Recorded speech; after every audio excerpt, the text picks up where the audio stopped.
आपने भगत सिंह जी का नाम क्यों रखा? कहते व्हाई नॉट शहीद भगत सिंह, जिसके नाम से ही कि दम निकले इस देश की खातिर बस इतना अरमान है। क्या बात है। तो भगत सिंह जी का नाम रख दिया उस हमने, और शहीद आजम भगत सिंह, नॉट भगत सिंह। और वो आखिरी शेर जो उन्होंने दीवार पे लिखा था, दिल से निकलेगी ना मर के भी वतन की उल्फत, मेरी मिट्टी से भी खुशबुए वतन आएगी। सूरा सो पहचानिए जो लरे दीन के हित, पुरजा पुरजा कट मरे कब हो ना छाड़े खेत। हम नहीं जाने वाले, मौत आती आते आ जाए। और मैं ये भी कहता था कि मोहे मरने का चाव है, मरूं तो हर के द्वार। ये पहले नंबर पे कोई बंदा आएगा चर्चित तो शहीद आजम भगत सिंह आएगा। और इनकलाब जिंदाबाद का जो नारा दिया उन्होंने, सरफरोशी की तमन्ना अब हमारे दिल में है, देखना है जोर कितना बाजुए कातिल में है।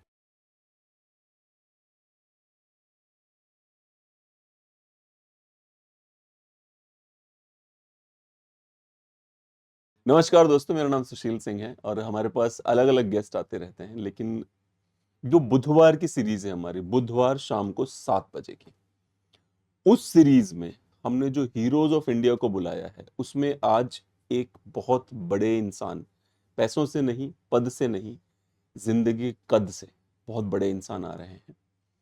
उनका नाम है जितेंद्र सिंह शंटी जी। जब कोविड में लोग शमशान घाट की तरफ देखते नहीं थे, तब ये व्यक्ति सेकेंड वेव में 21 दिन तक शमशान घाट के अंदर रह के इन्होंने सेवा करी थी। 4000 शवों का शवदाह किया था। पिछले 29 साल से किसी और गाड़ी में नहीं, डिजास्टर मैनेजमेंट की एम्बुलेंस में चलते हैं, अपनी पर्सनल गाड़ी नहीं रखते, उसी में चलते हैं। एम्बुलेंस मैन पद्मश्री जितेंद्र सिंह शंटी जी से मिलते हैं।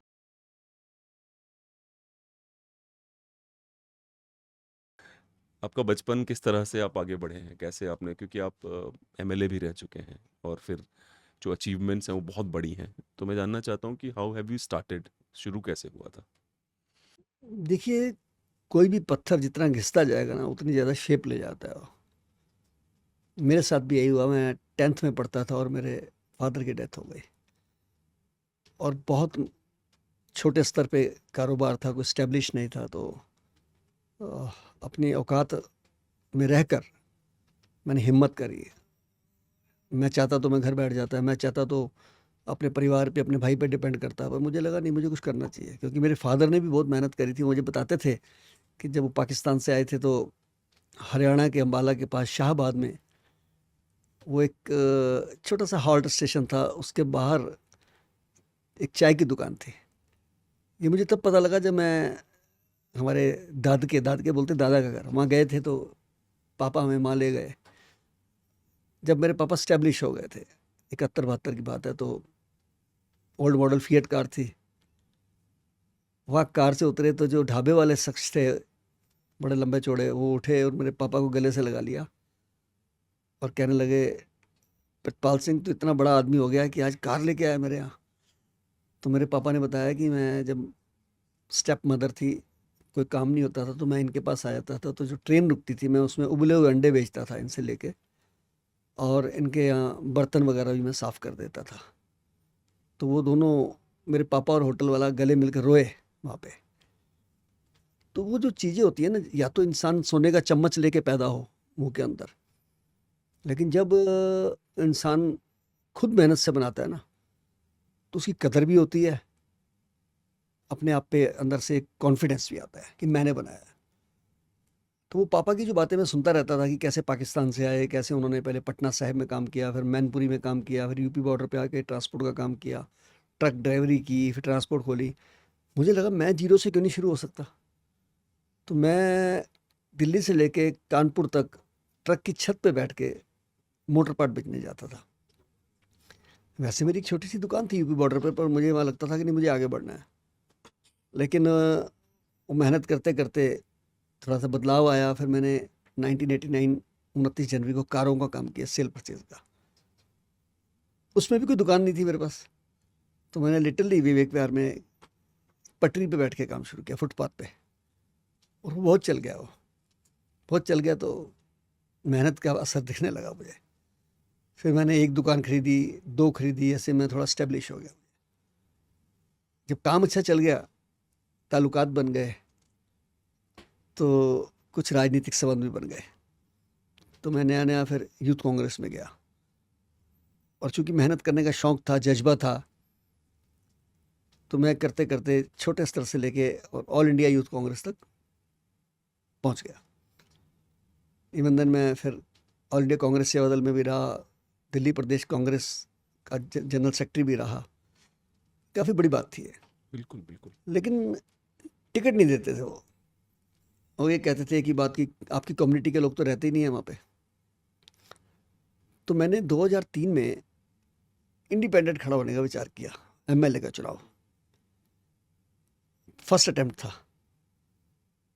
लेकिन उससे पहले क्या हुआ कि 1995 में मैंने शहीद भगत सिंह सेवा दल की स्थापना करी। और वो क्यों करी कि एक छोटा सा हादसा मैंने देखा दिल्ली में शमशान घाट पे, निगम बोध घाट पे, कि एक आदमी अपने बच्चे की डेड बॉडी लेके बैठा है और संस्कार करने के पैसे नहीं है।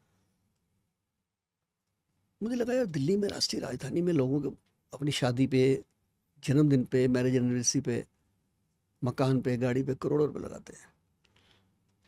उसी दिल्ली में अगर जलने की व्यवस्था बच्चे की नहीं है तो ये काम मुझे करना पड़ेगा। वो व्यक्ति लोगों की जली हुई लकड़ियाँ उठा रहा था। वो मेरे लिए एक स्पीड ब्रेकर था जिसने मुझे अकल दी। और 95 में मैंने शहीद भगत सिंह सेवा दल की स्थापना की। कोई भी गरीब लावारिस होगा उसका संस्कार करूँगा। बहुत लोगों ने खिलाफत की। इवन मेरा सका भाई मुझे कहता था कि ये मुर्दों का काम करने लग गया है, कफन बेचता है।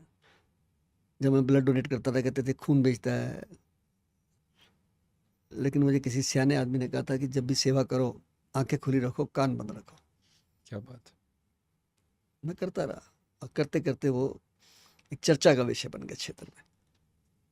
और 2003 में जब मैं इंडिपेंडेंट खड़ा हुआ, फर्स्ट अटेम्प्ट था, पैसे भी नहीं थे, लेकिन इतनी परमात्मा की बख्शिश रही कि मैं सेकंड आया। नेशनल पार्टी बीजेपी थर्ड आई उसमें। बहुत बढ़िया, बहुत बड़ी बात है। और भी 2003 में थोड़ा बीजेपी के खिलाफ भी था। कांग्रेस फर्स्ट आई उसमें, जो भी है। मैं थर्ड नहीं आया, मैं सेकंड आया। तो मुझे बड़ा कॉन्फिडेंस आया। लोगों ने कहा यार तो 15,000 वोट ले गया, ये बहुत बड़ी बात है। तो मैं फिर सेवा अपनी बढ़ा दी मैंने। और 2007 में मैंने फिर टिकट मांगी, नहीं दी उन्होंने। मैं इंडिपेंडेंट खड़ा हो गया। मेरे दोस्तों ने कहा आपने खड़ा होना, नगर निगम का चुनाव था वो। तो मेरी माता जी ने कहा कि चुनाव चिन्ह हवाई जहाज ले ले, वहाँ कई सारे लिखे होते हैं कौन सा लेना है, पतंग है, ये है, वो है। मैंने कहा जी वो क्यों ले, हवाई जहाज क्यों लूँ? तो कहने लगे नानक नाम जहाज है, चढ़े सो उतरे पार। हमारे गुरबाणी का अल्फाज है, ये शब्द है। और मैंने ले लिया और मैं पार उतर गया। मैं कॉरपोरेशन में एंटर कर गया इंडिपेंडेंट। और जब मैं जीत गया तो ये 7 की बात है, 8 में ही दिल्ली के विधानसभा चुनाव थे। तो मुझे अकाली दल बीजेपी ने बुला के टिकट दी। श्री विजय कुमार मल्होत्रा जी ने, श्री सुखबीर सिंह बादल जी ने, इन्होंने कहा शंटी जी आपको चुनाव लड़ाना चाहते हैं। मैंने कहा जी मेरे पास तो पैसे वैसे ही नहीं है, मैं तो कॉरपोरेशन में लगा दी सारे पैसे। वो कह रहे नहीं आप खड़े होइए, हमें तो एक सिख चेहरा चाहिए और आपकी पकड़ है कि आप इंडिपेंडेंट जीत गए। खैर वो टिकट मिलने से क्या हुआ कि जो पार्टी के लोग थे उनको लगा कि ये तो बाहर से आ गया चेहरा एकदम से। मेरे खिलाफ बगावत हो गई अच्छी खासी। मैंने हिम्मत नहीं आ रही, चुनाव लड़ा, डट के लड़ा। और 2 लाख वोट का वोट चुनाव, 1534 वोट से हार गया। 2 लाख वोट का चुनाव था। ये 2008 की बात है। हौसला नहीं छोड़ा। 2012 में फिर कॉर्पोरेटर बना मैं। और 2013 दिसंबर का जो चुनाव हुआ दिल्ली विधानसभा का, उसमें विधायक बन गया। 3 चुनाव में जीता। ये मेरा राजनीतिक सफर था। लेकिन इन बिटवीन में काम नहीं छोड़ा मैं कॉर्पोरेटर रहा या विधायक रहा, मैंने कभी अपनी नाम के आगे किसी बोर्ड पे ये नहीं लिखा था निगम पार्षद या विधायक। मैं लिखता था नगर सेवक, क्योंकि पोस्ट तो टेम्परेरी है, आज है कल नहीं है। लेकिन नगर सेवक तो हमेशा है। वो तो कोई सरकार से नहीं लेनी पोस्ट मेरे को मैं खुद बनाऊं। तो लोगों ने बड़ी मदद करी जी उसमें, कि मेरे को हर समय जब भी मैं खड़ा हुआ चुनाव में, दिन रात लोगों ने, जब इंडिपेंडेंट जिता दिया, इससे बड़ी और क्या बात हो सकती है। उसके बाद मुझे लगा नहीं, मुझे सेवा डट के करनी चाहिए। और ऐसा नहीं था कि 2020 में मैं चुनाव नहीं लड़ना चाहता, मैं लड़ना चाहता था, मैंने तैयारी भी करी थी। लेकिन परमात्मा को छोड़ चाहता था। अगर मैं चुनाव लड़ जाता वो तो चांस की बात है कि अकाली दल बीजेपी का अलायंस टूट गया। हमें बहुत बुरा लगा, लेकिन परमात्मा कुछ और चाहता था। ये नहीं पता था कि 20 में कोविड आ जाएगा, मार्च में ही, और मार्च में ही हम लग जाएंगे और उसके बाद डेथ बेड पे चले जाएंगे। मैं और मेरा बेटा, मेरा परिवार, मेरे ड्राइवर साहब एक बार डेथ बेड पे चले गए। तो मतलब सिवियर हो गया था कोविड सबको सिवियर बोलने? था। बेटा अच्छा। वेंटिलेटर पे, मैं घर पे ही था। ड्राइवर मर गया मेरा एक, जो मेरे साथ 27 साल से था।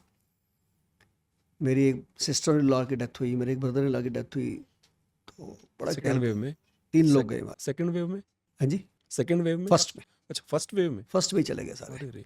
मैं भी फर्स्ट में जाने वाला था, लेकिन जब बच गया और नीचे आया घर से 4th फ्लोर से, तो तमाम उस समय ऐसा होता था, जो ठीक होके आता था 14 दिन बाद उसकी बड़ी लोग कोई फूल फेंक रहा है कुछ, तो मेरे घर के नीचे तो तमाम IPS IAS और मीडिया आ गया, कई काफ़ी कारें वारें आ गई। तो मुझे मीडिया ने पूछा कि शंटी जी अब आपका हौसला बढ़ा है या कम हुआ है? मैंने कहा जी मैंने तो एक मिलिट्री का जवान देखा था करगिल में जिसकी आंख चली गई थी।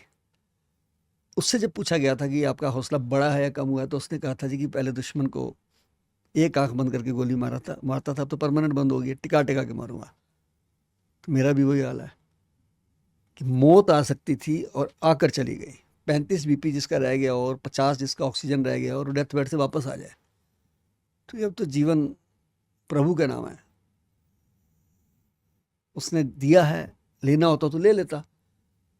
और ये नहीं पता था हमें कि 21 में फिर आने वाला है, ये कोविड इतना भयंकर आने वाला है। और आप देखिए कि फिर डट गए हम। फिर 21 दिन में शमशान घाट से बाहर नहीं निकला, सीमापुरी से। बस ये सारा फल उसी का मिला है।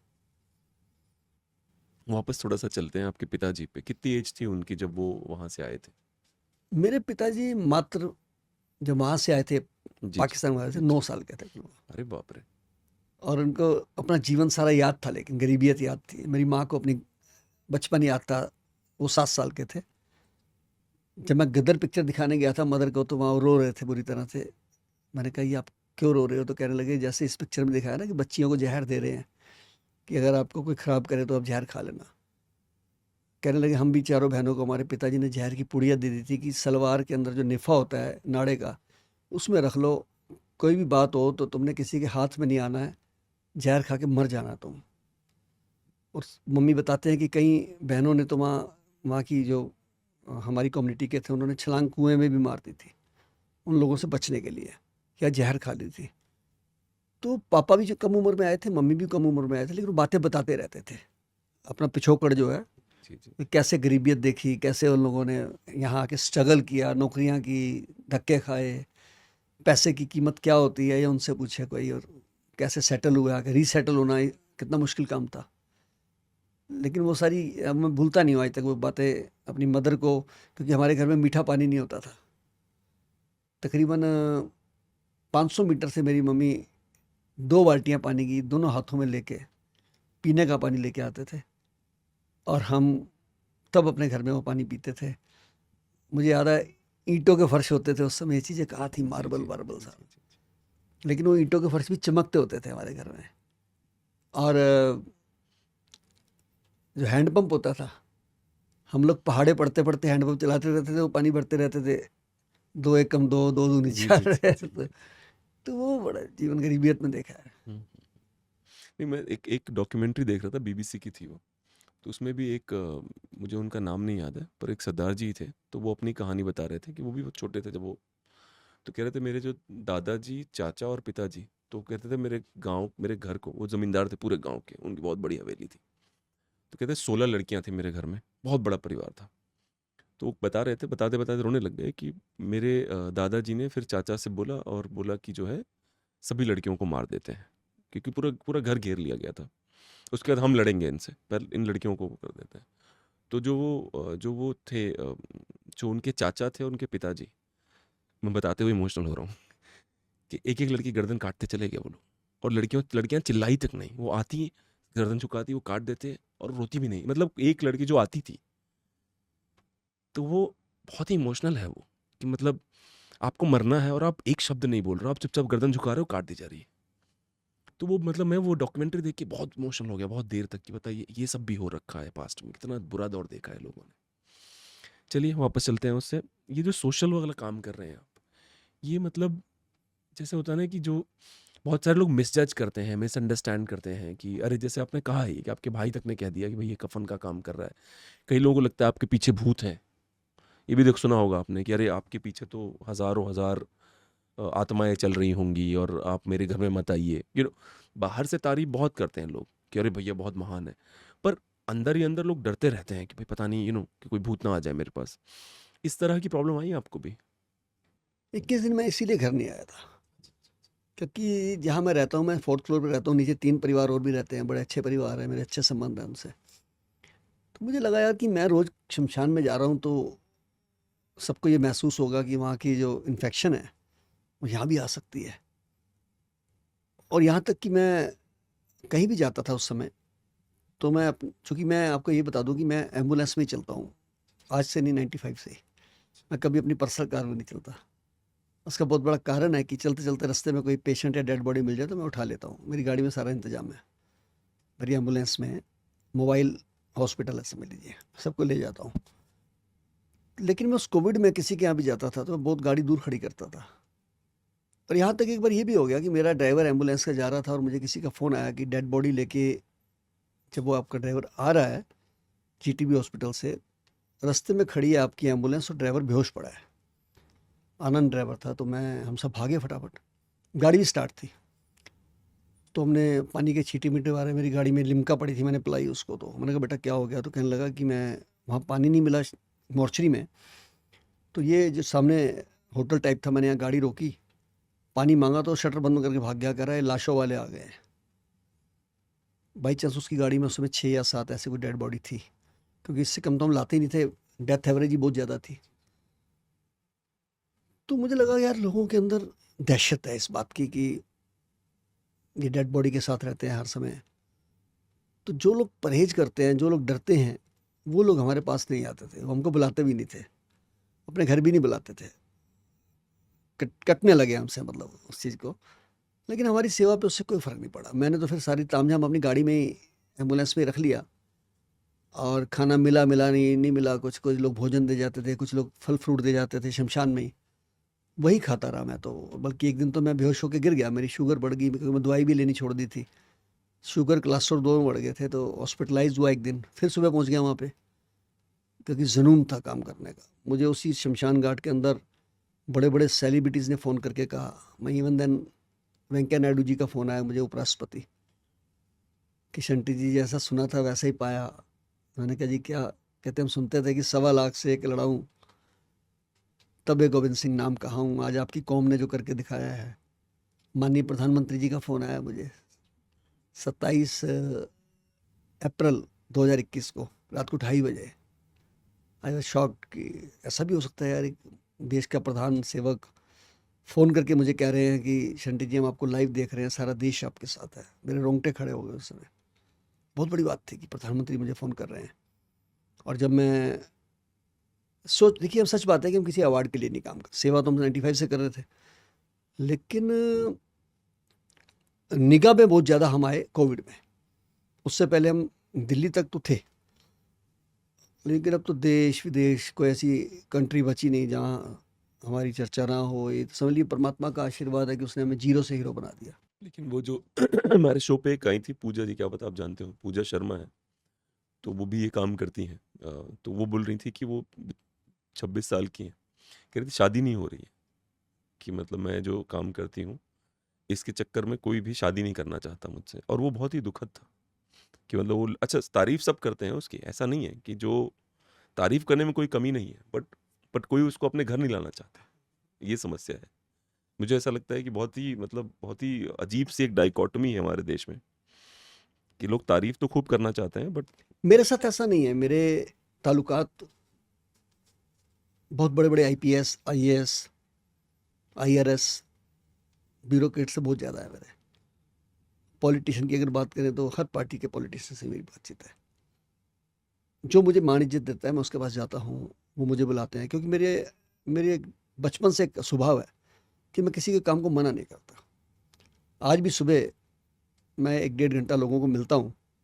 मैंने टाइम दिया हुआ है सबको कि मैं वॉक करके आऊँगा और एम्बुलेंस पार्किंग में जाऊँगा, मेरा कर्म है ये। ऐसा नहीं मैं घर में सोया हुआ हूँ, एम्बुलेंस अपने आप चली जाएंगी। आज भी दिल्ली के अंदर 10 से 15-20 तक डेड बॉडी की एवरेज पर डे है हमारी, पर डे। सर्दी में तो बहुत बढ़ जाती है और गर्मी में बहुत ज़्यादा बढ़ जाती है। लेकिन उसको देखिए, जब तक हम खुद ध्यान नहीं रखेंगे, मैं तो इतना भी ध्यान रखता हूँ कि जो हमारी एम्बुलेंस जा रही है वो साफ़ सुथरी होनी चाहिए, ड्राइवर के कपड़े साफ़ होने चाहिए, गाड़ी बड़े अच्छे रूप में होनी चाहिए, सुंदरता में।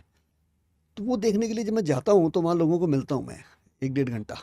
सबको कहता हूँ कि आप 9:45 से 10 के बीच में आप आ सकते हैं। अब लोगों को बेचारों के क्या काम होते हैं, कोई स्कूल का काम है, कोई पुलिस का काम है, कोई एमसीडी का काम है, छोटे मोटे काम होते हैं। और मेरी आदत है कि मैं जिसको मैंने फ़ोन कर दिया वो काम होना है, इसका नहीं होना तो मैंने उसकी जगह बाद बैठ भी जाना है, फिर मैंने धरना दे के बैठ जाना है। ये काम क्यों नहीं होना, हाँ हाँ ये काम हाँ। होना है। हम्म, होता है काम, नेक नीयत से काम करो, जी जी जी। निष्काम सेवा करो, आप ऊपर वाला बहुत बख्शिश करता है यार। आप ये देखिए कि 29 साल मेरे को हो गए, आज तक हमने दिल्ली गवर्नमेंट से या सेंट्रल गवर्नमेंट से 1 रुपया नहीं लिया डोनेशन का, नॉट ए सिंगल पाई। आप मानेंगे? और एम्बुलेंस खड़ी करने की जो जगह है हमारे पास 900 कुछ गज, ये इसका भी किराया देते हैं हम डीडीए को, हम फ्री में नहीं बैठे हुए हैं। लोगों ने एकड़ों के हिसाब से जगहें घेरी हुई हैं, कब्जे करे हुए हैं, नाजायज काम कर रहे हैं। इवन धार्मिक स्थलों के लिए भी, सामाजिक स्थलों के लिए भी कोई सरकार को पैसा नहीं देता है, लेकिन हम ईश्वर की कृपा से नेक नीयत से काम कर रहे हैं। मेरी टीम बहुत अच्छी है, मेरे ड्राइवर बहुत अच्छे हैं, मेरा परिवार मेरा सहयोग करता है। तो मुझे लगता है हमें गलत काम नहीं करना चाहिए। इस उम्र में इस ओहदे पे पहुंच के मुझे गलत काम नहीं करना चाहिए। ज़िंदगी में पैसा बहुत बड़ी चीज़ है, बहुत कुछ है, पर सब कुछ नहीं है। इज्जत बहुत बड़ी चीज़ है। पैसा गया तो कुछ नहीं गया, स्वास्थ्य गया तो बहुत कुछ गया, और इज्जत गई तो सब कुछ गया। एक वो जो कार वाला बिजनेस आपने बताया था, आपने शुरू किया था, वो अभी भी है या वो बिजनेस? नहीं, समय रहते मुझे चेंज करना पड़ा, क्योंकि पहले जब मैं कारों का काम करता था तो मैं उसमें राजा था, क्योंकि मैं ही करता था। बहुत कम दुकानें थी, जी जी जी। धड़ाधड़ काम होता था। लेकिन बाद में क्या हुआ कि वो बिजनेस फैलता चला गया, क्योंकि बहुत लोगों ने कर लिया। तो मुझे लगा जगह इतनी शानदार है मेरी, तो मुझे चेंज कर लेना चाहिए। फिर मैंने प्रॉपर्टी का काम कर दिया, क्योंकि कर्म भी जरूरी है ना, ये रोजी रोटी के लिए वो भी चाहिए। हमारा हमारा रोजी रोटी ये सेवा नहीं है ना, हमारी रोजी रोटी के लिए मैंने वो कर्म भी रखा हुआ है। जहाँ हमारे प्रॉपर्टी की सेल परचेज होती है, परमात्मा ने अच्छा दाना पानी देता है, अच्छी इज्जत दे रखी है, कारोबार दे रखा है। वो जगहें मैंने उस समय जो बना ली, उसमें रेंट भी आता है। और भगत सिंह जी का नाम क्यों? मतलब और भी तो बहुत सारे नाम थे, जैसे आपकी माता जी ने जहाज के लिए बोला था, क्योंकि उनके पीछे वो कारण था कि इसलिए जहाज में रखो अपना, तो आपने भगत सिंह जी का नाम क्यों रखा? जैसा ना, जब ये संस्था बनाई हमने, तो दोस्तों ने, सबने हमने बैठ के सलाह करी। तो मैंने कहा यार देखो, अब किसी बुजुर्ग के नाम से संस्था बनाएंगे ना तो बुजुर्ग ही जुड़ेंगे, सच्ची सच बात है। बात है, हाँ हाँ। महिला के नाम से रखेंगे तो महिलाएं जुड़ेंगी। तो मैंने कहा यार ऐसा नाम रखो, मार्शल, और लोगों के अंदर ज्वाला हो। तो कहते व्हाई नॉट शहीद भगत सिंह, जिसके नाम से ही कि दम निकले इस देश की खातिर, बस इतना अरमान है। क्या बात है। और भगत सिंह जी का नाम रख दिया उस हमने, और शहीद आजम भगत सिंह, नॉट भगत सिंह। और आप देखिए, जहाँ उसका मुझे दो बातें हैं कि एक तो उनका असर हमारे अंदर रहता है, दूसरा लोगों में प्रचार भी होता है। शहीद भगत सिंह का नाम तो होना चाहिए ना जी। हाँ हाँ। मैं देख रहा था कि 1931 23 मार्च को उनकी कुर्बानी हुई थी, आज तक उनको शहीद आजम का खिताब नहीं दिया गया। मैं तो हैरान हूँ। लेकिन मुझे खुशी तब हुई, मैं पीछे चंडीगढ़ गया तो वहाँ एयरपोर्ट पे लिखा था कि एयरपोर्ट का नाम शहीद भगत सिंह इंटरनेशनल एयरपोर्ट। मैंने कहा मिल गया खिताब। मैं इसके लिए प्रधानमंत्री जी का धन्यवाद करता हूँ कि कम से कम उन्होंने इस बात का ध्यान दिया कि उनको शहीद का तो खिताब मिला। कोई शहीद का खिताब किसी को उन्होंने लेटर थोड़ा देना है, जी जी। ऐसे ही मिलता है ना जी। पर एक इस मामले में थोड़ा टोकूंगा मैं आपको कि भगत सिंह ऐसे लेजेंडरी हैं कि उनको जरूरत नहीं है शायद जरूरत ही खिताब नहीं है। की, है ना, लोगों के मन में ऑलरेडी है वो, मतलब जी सबको जी पता है कि वो क्या है। एक और चीज मैं भगत सिंह जी के बारे में कहूंगा कि एक अंग्रेजी में कहावत है ना, you either die hero or live long enough to see yourself becoming a villain. तो भगत सिंह जिस एज में उनकी डेथ हुई है, वो उससे बूढ़े कभी नहीं होते, क्योंकि वहीं पे रुक गया है समय का या पहिया। वो जो सोच थी ना भगत सिंह, देखिए एक होता है कि भीड़ में कोई क्रांतिकारी बन जाए, वो एक आम व्यक्ति भी हो सकता है, अनपढ़ भी हो सकता है, लेकिन वो पढ़े लिखे थे, ग्रेजुएशन उन्होंने लाहौर से की, पत्रकारिता की कानपुर के अंदर। बहुत लंबी सोच थी उनकी। जब पिताजी ने कहा कि बेटा अगर तू लिख के दे दे तो तेरी फांसी माफ हो सकती है, उस पर विचार हो सकता है, तो पहले तो मना किया, फिर उन्होंने कहा कि पिताजी आपने कहा तो मैं लिख के दूंगा। अब लिखा क्या उन्होंने? लिखा ये कि हम आतंकवादी नहीं हैं, हम क्रांतिकारी हैं, हमको फांसी की बजाय गोली मार दी जाए। देखिए सोच देखिए कितनी जबरदस्त है, ये बहुत बड़ी बात है। और एक बात और उन्होंने कही थी, अगर हम बच जाते हैं तो भगत सिंह यहीं समाप्त हो जाएगा, और अगर हम चले जाते हैं तो भगत सिंह घर घर में पैदा होगा। ये बहुत बड़ी बात है। और वो आखिरी शेर जो उन्होंने दीवार पे लिखा था, कोयले से, जेल की दीवार पे, आज भी सुप्रीम कोर्ट में रिकॉर्ड है उसका, दिल से निकलेगी ना मर के भी वतन की उल्फत, मेरी मिट्टी से भी खुशबुए वतन आएगी। तो ये सोच थी उनकी। वो भी चाहते तो परिवार बसाते, बिजनेस करते, राजनेता बनते, क्योंकि सब तो लोग, वहां भी सक्सेसफुल होते, यहाँ हाँ सक्सेसफुल थे तो वहां भी सक्सेसफुल होते। सब लोग उस समय कांग्रेस में थे। लोग, याद होगा आपको, सुभाष चंद्र बोस जी वगैरह सब वगैरह, क्योंकि उसमें पार्टी यही होती थी फ्रीडम मूवमेंट में। लेकिन उनका दिमाग ही अलग था, उनकी सोच ही अलग थी। एक नहीं, पर कांग्रेस से शायद डिसचैंटेड थे वो, उनको नहीं नहीं, लगता पहले कि थे वो, हाँ पहले इसी में थे, सारे पैदा यही से हुए, सोच यहीं से शुरू हुई थी। लेकिन जब उनको विचार कहीं बदल गए तो उनका दिमाग जो है कम्युनिस्ट की तरह चला। जी बिल्कुल। तब वो मजीनी को बहुत पढ़ते थे, एक मजीनी नाम के इटालियन राइटर थे, उनको बहुत पढ़ते वो थे। अलग ही चीज थे। हाँ हाँ आप देखो ना, शहीद भगत सिंह जी की माता जी, हमारे यहाँ गुरु ग्रंथ साहब में से एक पाठ है जपजी साहब, उसकी एक प्रति दिया है उनको जेल में, उन्होंने वापस भेज दी घर पे। अगले दिन ही जेलर को कहा कि मेरे माता जी को भेज दो, और उस पर एक लेटर दिया कि माँ, मैंने सारी जिंदगी भगवान की पूजा नहीं की है, अब फांसी का आदेश हो चुका है, क्या बात अब अगर पूजा करूँ तो भगवान सोचेगा मैं डर गया हूँ, इसलिए मैं पूजा नहीं करूँगा, भगवान की पूजा नहीं करूँगा, मैं कर्म करूँगा बस। और कर्म कर गए अपना। वो कभी न मरे थे न मरे हैं, वो नहीं मरेंगे, वो उसी एज के चेहरा वो सबके दिमाग में रहेगा। क्योंकि मैं तो सीधा कहते हैं, मुझे कई लोग कहते हैं कि शंटी जी आप एक आवाज़ उठाओ, उनको भारत रत्न मिले। मैं कहता हूँ जिनको भारत रत्न मिले हैं, कहीं उनका कहीं नाम देखा है आपने कभी किसी बस पे? किसी यंग बच्चे को अपनी गाड़ी के पीछे लगाते हुए देखा है किसी ने? आप जाइए ना हरियाणा, पंजाब, हाँ, दिल्ली, हाँ, हाँ, हाँ, हाँ। ये कोई गाड़ी नहीं बची जिसके पीछे भगत सिंह की फोटो ना हो। आप करा लीजिए, वोटिंग करा लीजिए, पूरी दुनिया में वोटिंग करा लीजिए, पहले नंबर पे कोई बंदा आएगा चर्चित तो शहीद आजम भगत सिंह आएगा उसमें। और इंकलाब जिंदाबाद का जो नारा दिया उन्होंने, वो कैसे भूल सकते हैं हम? वो एक नारे ने पलट दिया उनको। सरफरोशी की तमन्ना अब हमारे दिल में है, देखना है जोर कितना बाजुए कातिल में है। आप बिलीव करेंगे, मैं आपको एक बड़ी जबरदस्त बात बता रहा हूँ कि जो उनकी शहीद पिक्चर मनोज कुमार जी वाली थी, क्योंकि पिक्चरें तो बहुत आई हैं, पर जो मनोज कुमार जी ने एक्सपोज किया है, क्योंकि मनोज जी मेरे से बड़े अच्छे ताल्लुकात रखते हैं, तो मनोज जी ने भी इसलिए अच्छा काम किया कि मनोज जी उनकी माता जी के साथ कई महीने रहे, तो भगत सिंह जी की जो हैबिट्स थी उसके ऊपर स्टडी की उन्होंने, कि भगत सिंह बोलते कैसे थे, चलते कैसे थे, और किस प्रकार वो लिखते थे, क्या अंदाज था उनका काम करने का। और तभी तो उन्होंने जो रोल किया बर्फ़ की सिल्लियों पे लेट के, वो रियल शॉट था। मनोज जी मुझे खुद बताते हैं, कहते मैंने पूरी प्रयास किया, यार भगत सिंह लेट सकता तो मैं क्यों नहीं लेट सकता, भगत सिंह कोड़े खा सकता तो एक आधा कोड़ा मैं क्यों नहीं खा सकता, वो भूखे रह सकते तो मैं क्यों नहीं रह सकता। क्योंकि 66 दिन की भूख हड़ताल करना लाहौर जेल में, और वहाँ पे जतिन दास का शहीद हो जाना, ये सारी बातें इतिहास में बहुत बड़ी हैं। और जब बर्फ़ की सिल्लियों पे लेटे हों भगत सिंह, और अंग्रेज आके उनको बरगलाने की कोशिश करें कि तेरे साथियों ने तो बयान दे दिए हैं, कि झूठी खबरें छुपा लेते थे अंग्रेज, तो उन्होंने एक शेर बोला था कि हम भी आराम उठा सकते हैं घर पे रहकर, हमको भी पाला था माँ बाप ने दुख सह कर, वक्ते रुखसत इतना भी ना आए कहकर कि गोद में आंसू भी टपके।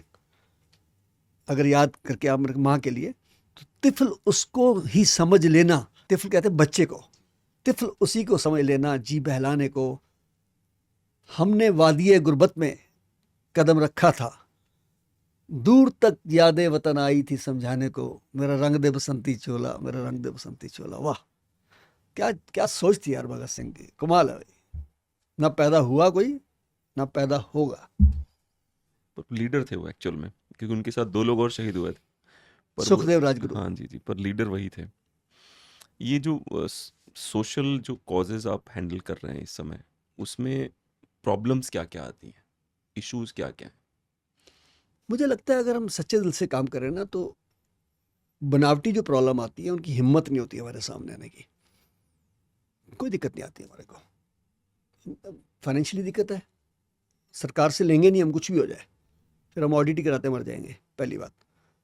जैसे हमारे पे बहुत बड़ी दिक्कत है जगह की। गाड़ियाँ कहाँ खड़ी करें, एम्बुलेंस कितनी पहले 8 एम्बुलेंस थी, है? अब 33 हो गई है। अरे भाई साहब। लेकिन देखिए भगवान ना कहते खुद नहीं आता, दूध के रूप में आता है। जैसे लकड़ी खत्म होगी शमशान घाट पे, 66 डेड बॉडी पड़ी है। मैंने अपील डाली, रात को प्रार्थना करी, अरदास करी। सुबह 4:30 बजे एक फ़ोन आता है मुझे कि शंटी जी 8 बजे से आपके पास ट्रक आने शुरू हो जाएंगे और 1000 टन लकड़ी हम भेजेंगे। मैंने कहा जी कौन बोल रहे हैं? कह रहे मैं राजू चड्ढा बोल रहा हूँ, वेव सिटी से। बाद में मैं उनके पास गया, मैंने कहा वीर जी एम्बुलेंस बहुत ज़्यादा हो गई हैं। कह रहे कोई बात नहीं, आप हम आपको जगह देते हैं, आपको आप जगह पर रखिए, आप उस जगह पर गाड़ी खड़ी कीजिए गाड़ियाँ। उन्होंने मैं जगह डोनेट कर दी। ऐसे लोग बैठे हैं, तो हमें सरकार की तरफ देखने का क्या हुआ है? नेक नीयत से काम। डिटर्मिनेशन दिल से होनी चाहिए, यस, और जब डिटर्मिनेशन आप है आपकी, तो लोग आते रहते हैं, आपसे ज्वाइन होते रहते हाँ, नेक नीयत से, लालच मत करो आप। कभी मेरे पास भी बहुत कल भी फ़ोन आया था कि शंटी जी एक एम्बुलेंस देना चाहते हैं। मैंने कहा जी मैं नहीं लेना चाहता। कहते क्यों? मैंने कहा भैंस तो दे दोगे, उसका चारा कौन देगा? एक एम्बुलेंस दे रहे हैं, उसका ड्राइवर चाहिए, diesel, petrol, parking, insurance, battery, कौन खर्चा करेगा उसका? रोड टैक्स 60,000 रुपये का खर्चा है। तो मैं क्षमा चाहता हूँ, मुझे नहीं चाहिए। अब नया कंसेप्ट दिमाग में है और मैं बहुत जल्दी दिल्ली में लाने वाला हूँ वो।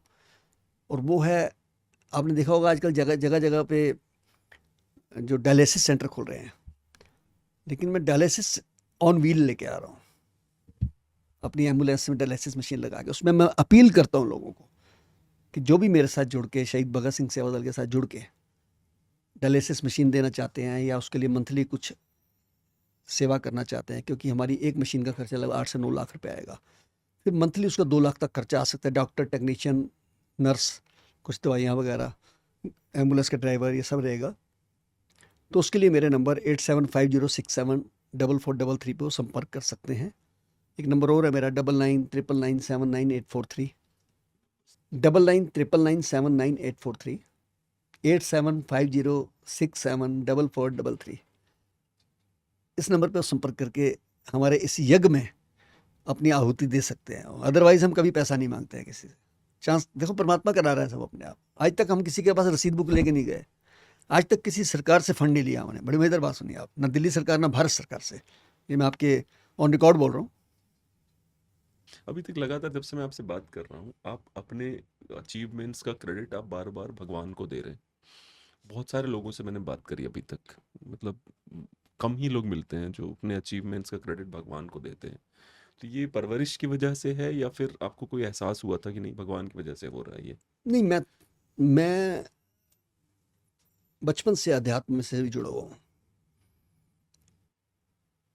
हमारे कहने से पत्ता भी नहीं हिलता है, हम कुछ और सोचते हैं।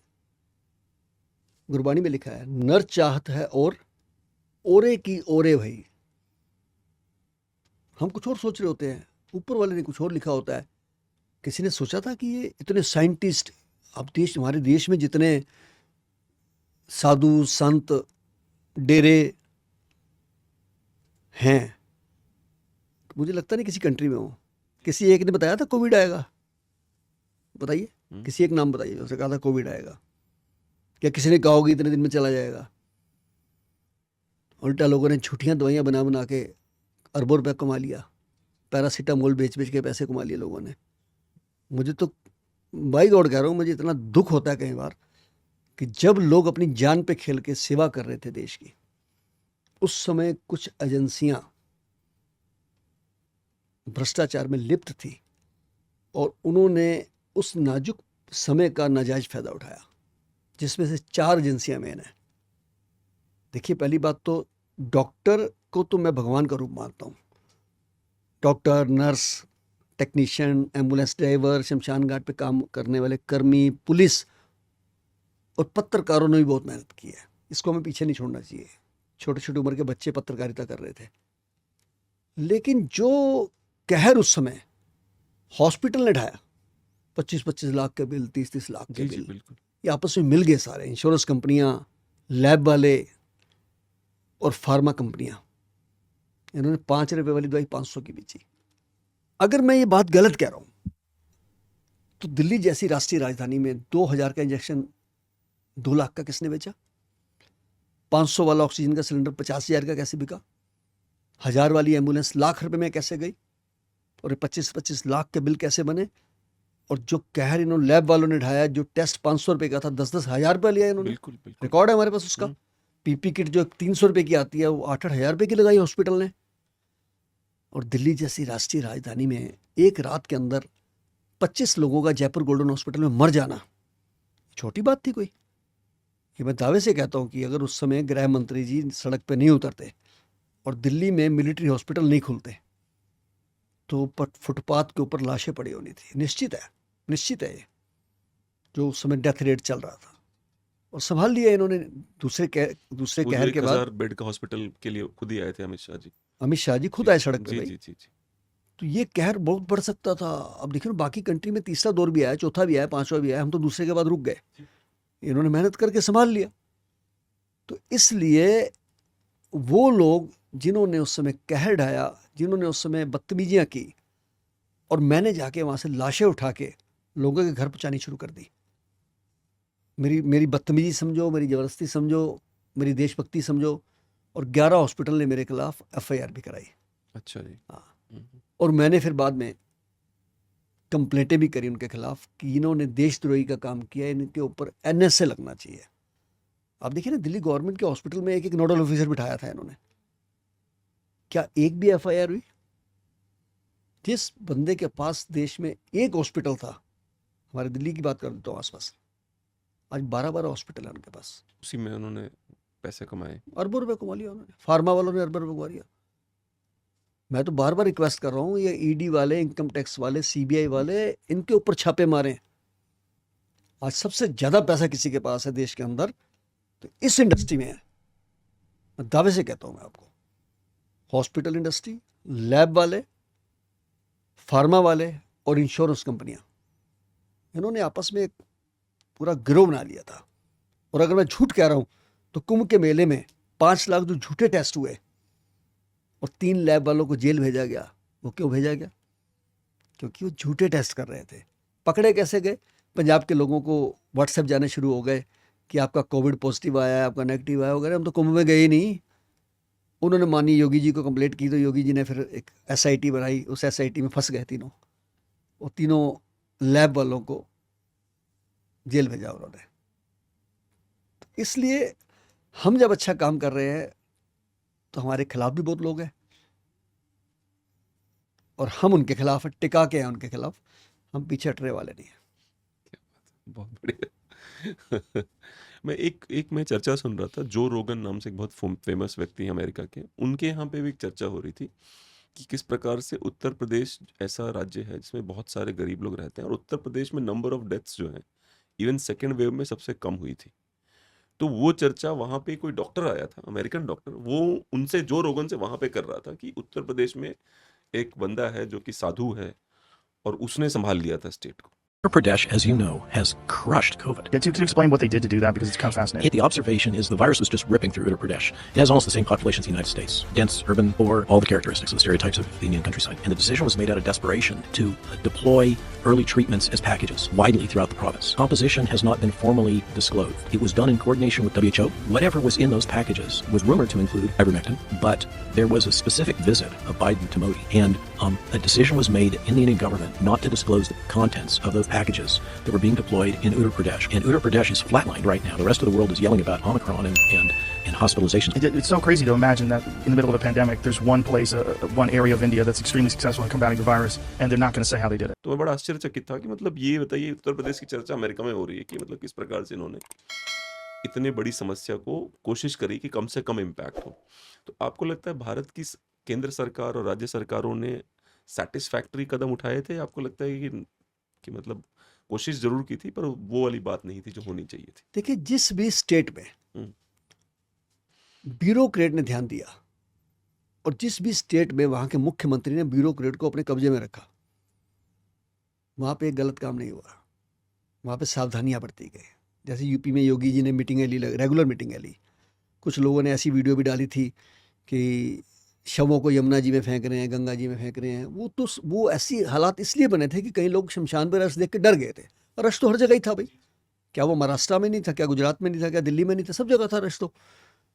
लेकिन बात ये आ रही है कि उस समय मैनेजमेंट करने वाले घर में तो नहीं सो गए थे। जिस स्टेट में इलेक्टेड पर्सन बाहर नहीं निकले, नॉमिनेटेड जो या इलेक्टेड है, वहाँ पे ज़्यादा कहर हुआ है। मैं ये बता, दिल्ली देख लो ना आप, दिल्ली से ज़्यादा तो कहीं नहीं हुआ होगा। सबसे ज़्यादा बेईमानी हुई दिल्ली में, सबसे ज़्यादा लोग मरे दिल्ली में, सबसे ज़्यादा हैवानियत हुई दिल्ली में। मुझे कई लोग पूछते थे मीडिया से वाले आके, शंटी जी आपका क्या कहना है? मैंने कहा यार ये इंसान नहीं मरा, इंसानियत ही मर गई है। अब तो मैं एमएलएज वगैरह बाहर नहीं आए थे दिल्ली के? एक आप चलिए ना जीटीबी हॉस्पिटल में, ना आए थे ना आएंगे, आज भी वहीं खड़े हैं लोग। इन्होंने कोई साधन नहीं बनाए हैं। आज भी दिल्ली सरकार के हॉस्पिटलों में वेंटिलेटर है तो वेंटिलेटर चलाने वाला कोई नहीं है। ये सामने पड़ा है जीटीबी हॉस्पिटल, 25 वेंटिलेटर है, एक ऑपरेटर नहीं है। राजीव गांधी से हॉस्पिटल साथ में, डॉक्टर नहीं है। इनके पास कफन नहीं थे, स्ट्रेचर नहीं थे, इनके पास व्हील चेयर नहीं थी, डेड बॉडी बैग नहीं थे। अब क्या बताएं इनको, छोड़िए ना इन बात को आप। नहीं सर, लेकिन एक सवाल और भी, क्योंकि बहुत प्रचार किया जाता है कि मतलब दिल्ली जो है स्वर्ग बन गया है। तो मुझे बड़ा आश्चर्य हो रहा है कि मतलब बहुत सारे ऐसी बातें हैं जो मीडिया के थ्रू लोगों के दिमाग में भरी जाती हैं कि भाई दिल्ली तो बहुत बदल गया है, मतलब बाकी पूरा देश में जो लेवल है उससे हम बहुत ऊपर आ गए हैं। तो क्या मतलब ये सचमुच में कोविड-2 में इतना बुरा हाल हो गया था? वो बात और एक सबका था, मैं किसी को पॉइंट आउट नहीं करूँगा, लगभग हर हॉस्पिटल का ही बुरा हाल था। देखिए ऐसा होता है, जो भी इलेक्टेड पर्सन थे वो राजनीतिक बातें कुछ भी करते रहे, क्योंकि राजनीति में तो 90% झूठ ही होता है। बात वो है जो जनता बोले। जी, जी, जी, जी। आप दिल्ली का अगर सर्वे करें तो आपको पता लगेगा कि ये तो सड़कों पे ही नहीं निकले, ये घरों से ही नहीं निकले। इन्होंने कहा हमें खुद को कोविड हो गया, घर से बाहर ही नहीं निकले। काम कौन करेगा फिर? ऑफिसर तो कभी नहीं करेंगे। मैं कोटा गया अभी, वहाँ की जनता ने मुझे बुलाया था, कोई मेरी डिबेट वो था, बच्चों को मैंने एक लेक्चर देना था। तो मैंने पता किया यार ये ओम बिरला जी ने काम वाम भी किया कि नहीं वहाँ पे। तो मैं हैरान रह गया सुन के कि यार वो स्पीकर थे लोकसभा के, उन्होंने अपने घर में कंट्रोल रूम बनाया हुआ था और घर से वो सारे ऑफिसर्स को बिठा के गाइडलाइन देते थे कि कैसे कैसे पीपी किट भेजनी है, ऑक्सीजन कैसे भेजनी है। इवन देन उन्होंने दिल्ली से ऑक्सीजन के ट्रक मंगाए उन्होंने डिस्ट्रीब्यूट करने के लिए, और सभी डॉक्टर्स को हॉस्पिटल के घर से बैठ के मॉनिटर करते थे, लोगों को राशन की किटें बांटते थे, दवाइयाँ बांटते थे। मैं तो हैरान हो गया, मैंने कहा यार ये है तरीका देखो काम करने का। तो मैं किसी पार्टी पॉलिटिक्स की बात नहीं कर रहा हूँ, लेकिन कोई बातें खुल के सामने आ जाती है ना जी। लेकिन जो भुगता लोगों ने दिल्ली के अंदर, वो तो सामने है, प्रत्यक्ष है ना। जब मेरे जैसा व्यक्ति 4266 डेड बॉडी को संस्कार कर सकता है एक शमशान घाट पे, तो कितने शमशान घाट है, कितने लोग मरे होंगे, जरा सोचिए जरा दिल्ली के अंदर आप। और फिर झूठ बोल देना कि अगर कोविड वॉरियर मरेगा तो 1 करोड़ रुपए देंगे। मेरा ड्राइवर गया, 1 रुपया नहीं दिया इन्होंने। अब इससे ज़्यादा प्रत्यक्ष क्या है? अप्लाई किया आप लोगों ने? क्यों अप्लाई करें? जब टीवी पे आ गया, सोशल मीडिया पे आ गया, ऑफिसर क्या समझते नहीं कि इन बातों क्या? वो ऑफिसर हमें फ़ोन करके बॉडियाँ तो रोज़ भेजते थे। जीटीबी हॉस्पिटल जो गवर्नमेंट का है, 65 से 70 dead body per day average थी मेरे पास उठाने की वहाँ से। क्या उनको नहीं पता है? सब पता है। एसडीएम को नहीं पता है, एडीएम को नहीं पता है, डीएम साहब को नहीं पता है, सबको पता है। लेकिन मैं तारीफ करूंगा कि डीएम थे संजीव जी आईएएस, खुद उन्होंने क्वारंटाइन सेंटर चलाया मंडोली जेल में, और मेरे को बुला के उन्होंने सारा वहाँ पे समझाया, घंटी जी ऐसे ऐसे एम्बुलेंस खड़ी करनी है या शववान खड़ा करना है। अच्छे लोग भी थे, जैसे कई डॉक्टर बेचारे घरों से भी काम कर रहे थे, कई डॉक्टर का रूप तो बहुत अच्छा था, लेकिन हॉस्पिटल तो इंडस्ट्री की तरह थे ना, समझिए आप। अब हॉस्पिटल और डॉक्टर डिफरेंट चीज़ है। हॉस्पिटल ने तो यहाँ तक किया कि एक डॉक्टर साहब पीपी किट पहन के 25 पेशेंट को देखने जा रहे हैं, तो 25 के 25 पेशेंट के खाते में 8,000 रुपया पीपी किट का लग जाता था। कि आपको डॉक्टर साहब देखने आए थे, अरे उनको पूछो कि 25 किट पहनी क्या उन्होंने? किट तो एक ही पहनी थी ना, पीपी किट। इससे ज़्यादा जलालत क्या हो सकती है? आपकी इन बातों से पॉलिटिशियंस को आपने जोड़ा तो मुझे याद आता है कि एक बार सरदार पटेल जी जो हमारे भारत के पहले गृह मंत्री थे, तो जैसे कोविड का जो डेथ रेशो है वो लगभग 3% होता है कि अगर 100 लोगों को होगा तो शायद 3 लोग मर जाएंगे। ब्लैक प्लेग जो होता है उसका डेथ रेशो है 90% कि अगर होगा तो 90 लोग मरेंगे। ब्लैक प्लेग में वो व्यक्ति सरदार पटेल अहमदाबाद की सड़कों पे घूम के चूहे मरे हुए उठवाता था, सफाइयाँ करवाता था, और वो भी एक दिन नहीं, लगातार महीनों तक, क्योंकि वहाँ के वो थे, वो मेयर थे वो। तो एक ये लेवल था और एक अब का लेवल है, मतलब मैं समझ ही नहीं पाता हूँ कि लेवल कहाँ तक पहुंचा, कि एक भी ओम बिरला जी के अलावा कोई ऐसा पॉलिटिशियन था जिसको आपको लगा नहीं यार इस बंदे ने सड़क पे उतर के मेहनत करी। देखिए, हर व्यक्ति जब तक दिल से नहीं जुड़ेगा ना, उसको दर्द नहीं होगा। उसको, वो नेता हो चाहे अभिनेता हो, चाहे वो फाइनेंस वाले लोग हों जो देश को पैसा देते हैं, उन्होंने पैसा तो दिया होगा लेकिन खुद नहीं जुड़े वो उससे। हो सकता है मेरे जैसी बहुत संस्थाओं ने काम किया हो, लेकिन काम उनके ड्राइवरों ने करा होगा, वो खुद नहीं जुड़े होंगे। मुझे जब पद्मश्री मिला, मुझे प्रधानमंत्री जी ने कहा आपको शंटी जी कैसा लग रहा है, तो मैंने कहा जी ये अवार्ड मुझे नहीं मिला, ये मेरे ड्राइवरों को मिला है, मेरे बच्चों को मिला है, मेरी मिसेस को मिला है, उनका कंट्रीब्यूशन है इसमें, शमशान घाट पे काम करने वाले कर्मियों को मिला है। और ये अवार्ड नहीं है, ये जिम्मेदारी है। जब भी कोई देश पे आपदा आएगी और ज़्यादा काम करेंगे। अभी आपने देखा होगा 25 मई को विवेक विहार में एक हॉस्पिटल में आग लग गई थी, 12 बच्चे अंदर जिंदा थे, न्यू बॉर्न बेबी, नीचे ऑक्सीजन सिलेंडर फटने शुरू हो गए थे। और जैसे ही मुझे फ़ोन आया, मैं और मेरा बेटा जो, तो हमारा ड्राइवर 3 गाड़ियाँ लेके गए वहाँ से। मुझे वहाँ का सिनेरियो पता था, मैं पीछे से शीशे तोड़ के हम लोग गए और 12 के 12 बच्चे निकाले। 6 तो मौके पे मर चुके थे, लेकिन 6 को हमने दूसरे हॉस्पिटल में पहुँचाया, जिसमें से 2 फिर चले गए और 4 आज भी जिंदा हैं। मुझे एक खुशी तो यह है कि हमने बचाया, एक खुशी यह है कि हमने अपने फ़र्ज को निभाया, और उससे भी बड़ी खुशी है कि जब एक माँ ने कहा कि ये जो मेरा बच्चा बचा है इसका नाम मैं शंटी रखूँगी। तो ये बहुत बड़ी बात है कि उन्होंने, एक माँ के दिल में बात आई कि उन्होंने हमारे लिए आशीर्वाद दिया है, उन्होंने सारी ज़िंदगी याद रहेगा। मैं मर भी जाऊँगा तो मेरा वो शंटी याद रहेगा मुझे। तो ये चीज़ें बड़ी काम आती हैं कि डेडिकेशन, एक मजबूती रखना। और मेरा सौभाग्य है कि मुझे ऐसा स्टाफ मिला जो 27 साल से 28 साल से मेरे ड्राइवर काम कर रहे हैं। मैं उनको ड्राइवर नहीं कहता हूँ, मैं उनको पायलट कहता हूँ, देवदूत कहता हूँ, भगवान के रूप में काम कर रहे थे। एक व्यक्ति को अगर आपको पहचानना है कि वो कितना बड़ा लीडर है, तो ये देखिए कि उसके साथ जो लोग काम करते हैं वो कितने साल से उसके साथ हैं। यस। और अगर आपको पता चलता है कि नहीं वो चले जा रहे हैं छोड़ छोड़, तो लीडरशिप नहीं है उसके लोग तो अंदर। बीवी छोड़ देते हैं अपनी। आप तो एम्प्लॉय की बात कर रहे हैं, सही कह रहे हैं आप। क्योंकि आप उनको अपना बच्चा समझिए। हाँ, गलती करे, डांटना भी पड़ता है, हमें भी कई बार लगता है कि नहीं ये थोड़ी सी गलती कर रहे हैं, तो बच्चों की तरह हम भी समझाते हैं, और बेचारे हमारी डांट को भी वो प्रसाद समझ के ले लेते हैं। तो लेकिन उनको, उनका हमारे पास इतने दिन रहना ये साबित करता है कि उनके और हमारे विचार मिलते हैं आपस में। नहीं तो आजकल तो आपका बच्चा भी आपको जवाब दे देगा, काम नहीं करेगा अगर वो मेरे कहने पे काम कर रहे हैं। उनको मैं एक बात कहता हूँ अपने सारे पायलट्स को कि हम रोज 15 से 20 डेड बॉडी उठाते हैं ना, लेकिन जिनके घर में डेथ हुई है उनके घर में तो 20 साल में 25 साल में एक डेथ हुई है। उनके सेंटीमेंट्स का ख्याल रखिए, आप समय से पहुंचिए, डेड बॉडी को उठाने में हाथ लगाइए, संस्कार तक साथ जाइए। मुझे शिकायत नहीं आनी चाहिए किसी से पैसे मत मांगिए। और मेरे ड्राइवर इसमें 100% खरे उतरते हैं, क्योंकि मैं बाद में फ़ोन भी करता हूँ, फीडबैक लेता हूँ लोगों से कि मेरे को कितने मार्क्स मिलते हैं 10 में से। तो इसलिए मुझे खुशी है कि मेरा स्टाफ, मेरे साथी, मेरे सेवा दल के साथी, मेरा परिवार मेरा बहुत साथ देता है। अब इस सवाल मेरे मन में आ रहा है, 2-3 बार आ चुका मेरे दिमाग में, इसलिए पूछ लेता। आप कह रहे हैं कोविड में फर्स्ट वेव में आपके बेटे की भी डेथ हुई?